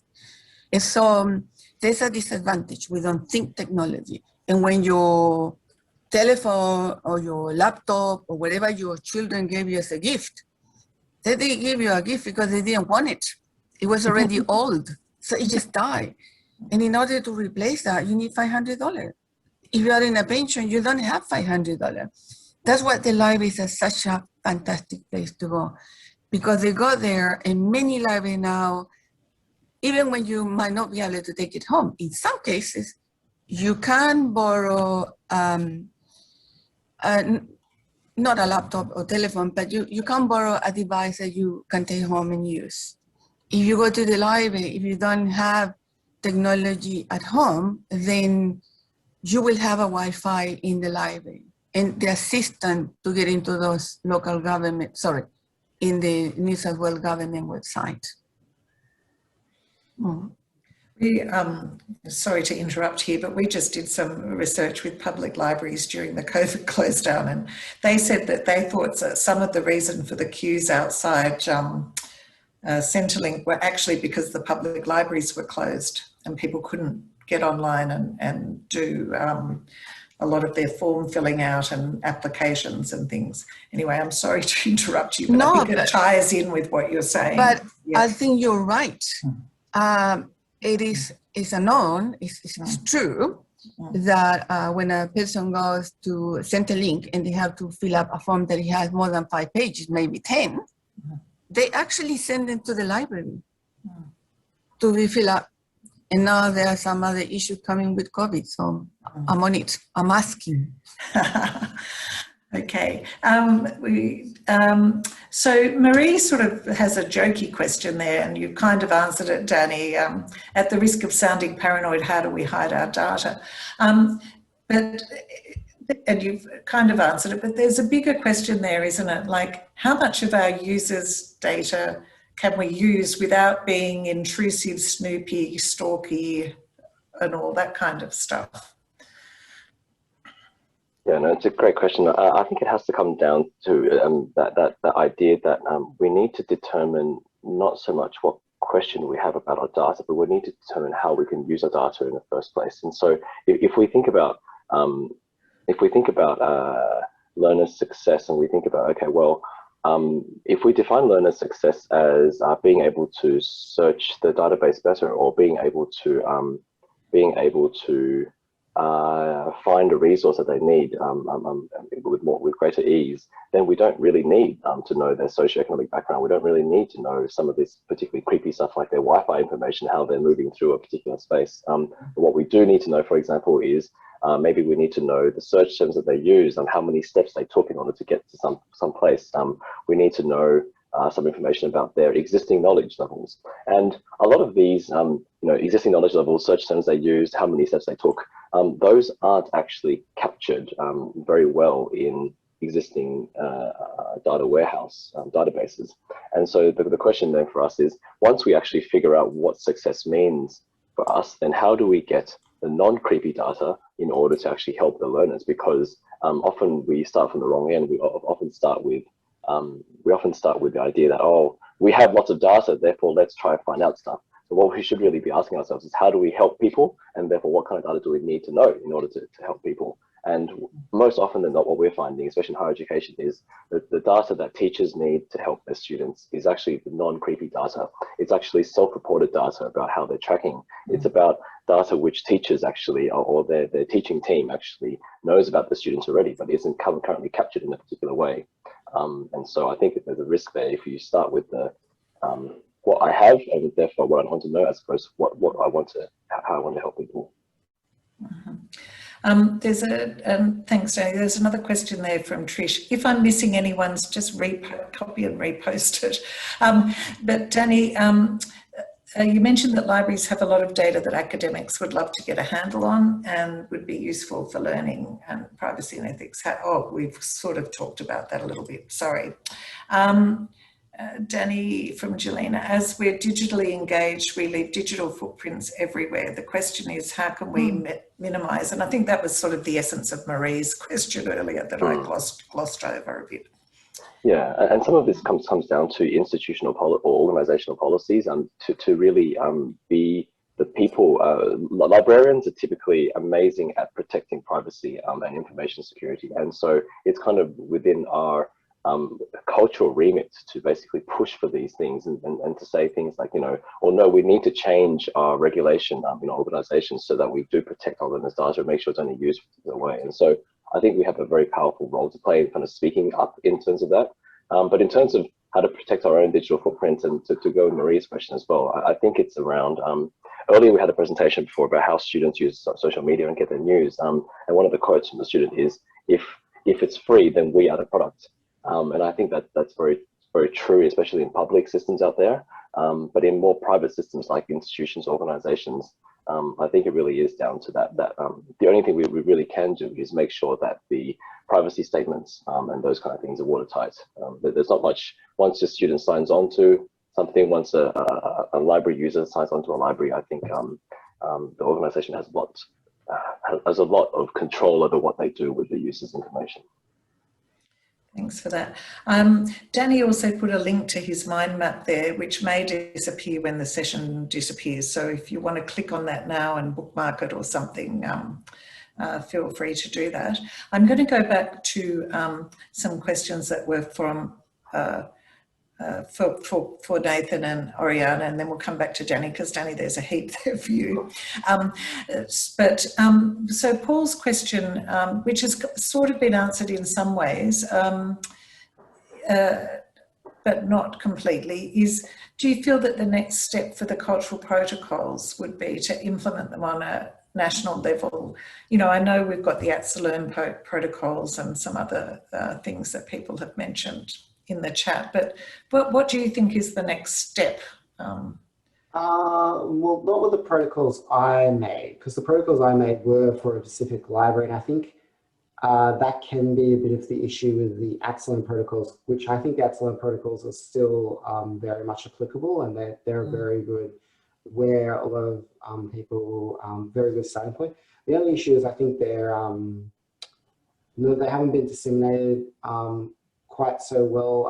I know even just 2 years ago, I think I went to the New South Wales Public Libraries Conference, and me and Damien Webb from the State Library asked the audience how many people heard of the ALIA protocols, and it was about half the audience. So I think they're still applicable, but I think next steps may be something like and it sounds from reading the comments, it sounds like ALIA and CALL are already doing stuff, but maybe potentially things like, if you haven't seen it, the museums have done, Terry Jenkins created what's called the First People's Roadmap. And that's more of like a step-to-step of what a 10-year plan for museums. And it's basically like, in these 10 years, you should do these next steps. And for some museums, like the Australian Museum, we've done a few of them already.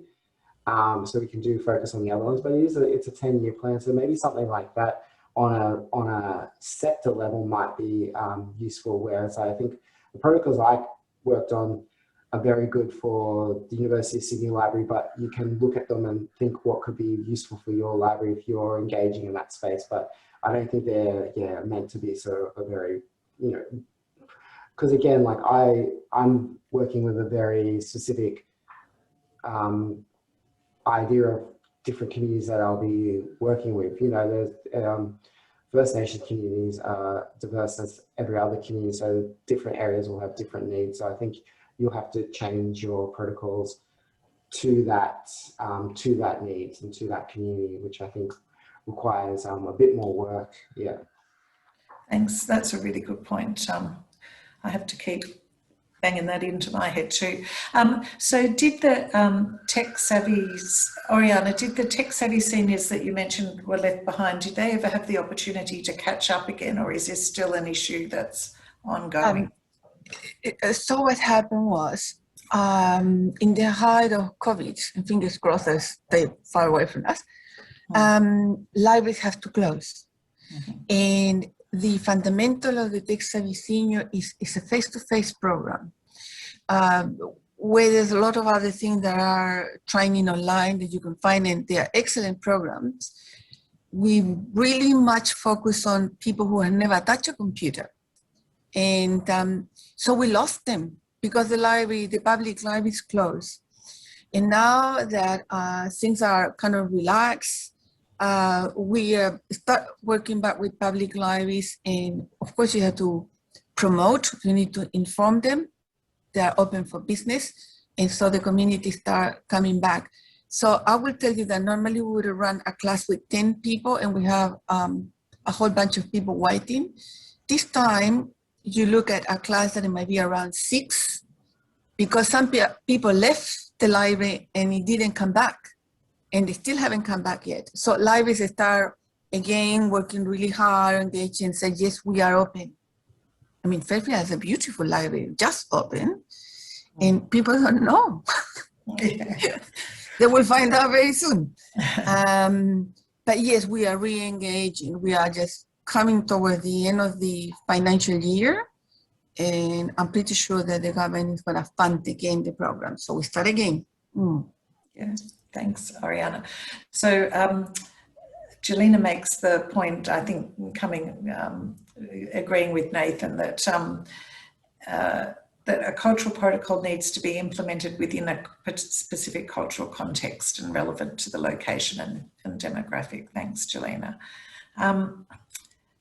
Now, let me see, there was another one here. Catherine. Learning analytics.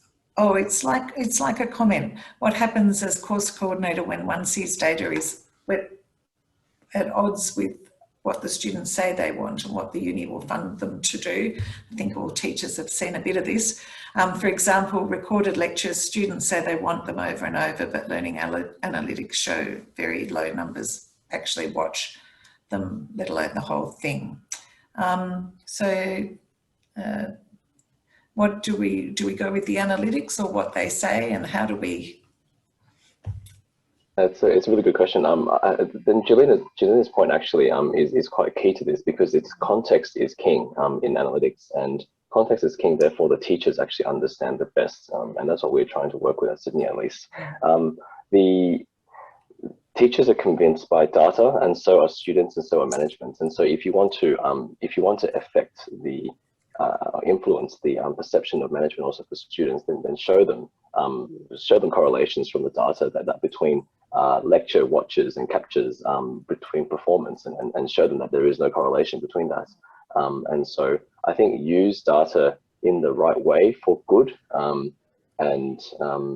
Yeah, on this kind of collecting data with student learning idea as well, I just want to copy and paste a paper that I found the other day, which is quite interesting. It's a meta-analysis of a whole bunch of different studies looking at the correlation between library instruction and library use and student GPA. And so it's very US-centric, but they essentially found very little support for the correlation between this, between library instruction and usage and also student performance. But the problem here is that the GPA is super decontextualized. It's this one single number that summarizes a student's 36 months of work, and how on earth do you actually connect those two pieces of information together? You can't really.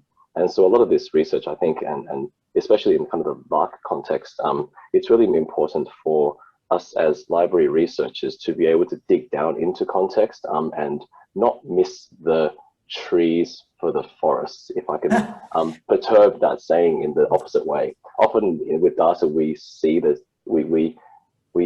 forest, but we don't see the trees. But it's really important to see the trees, I think.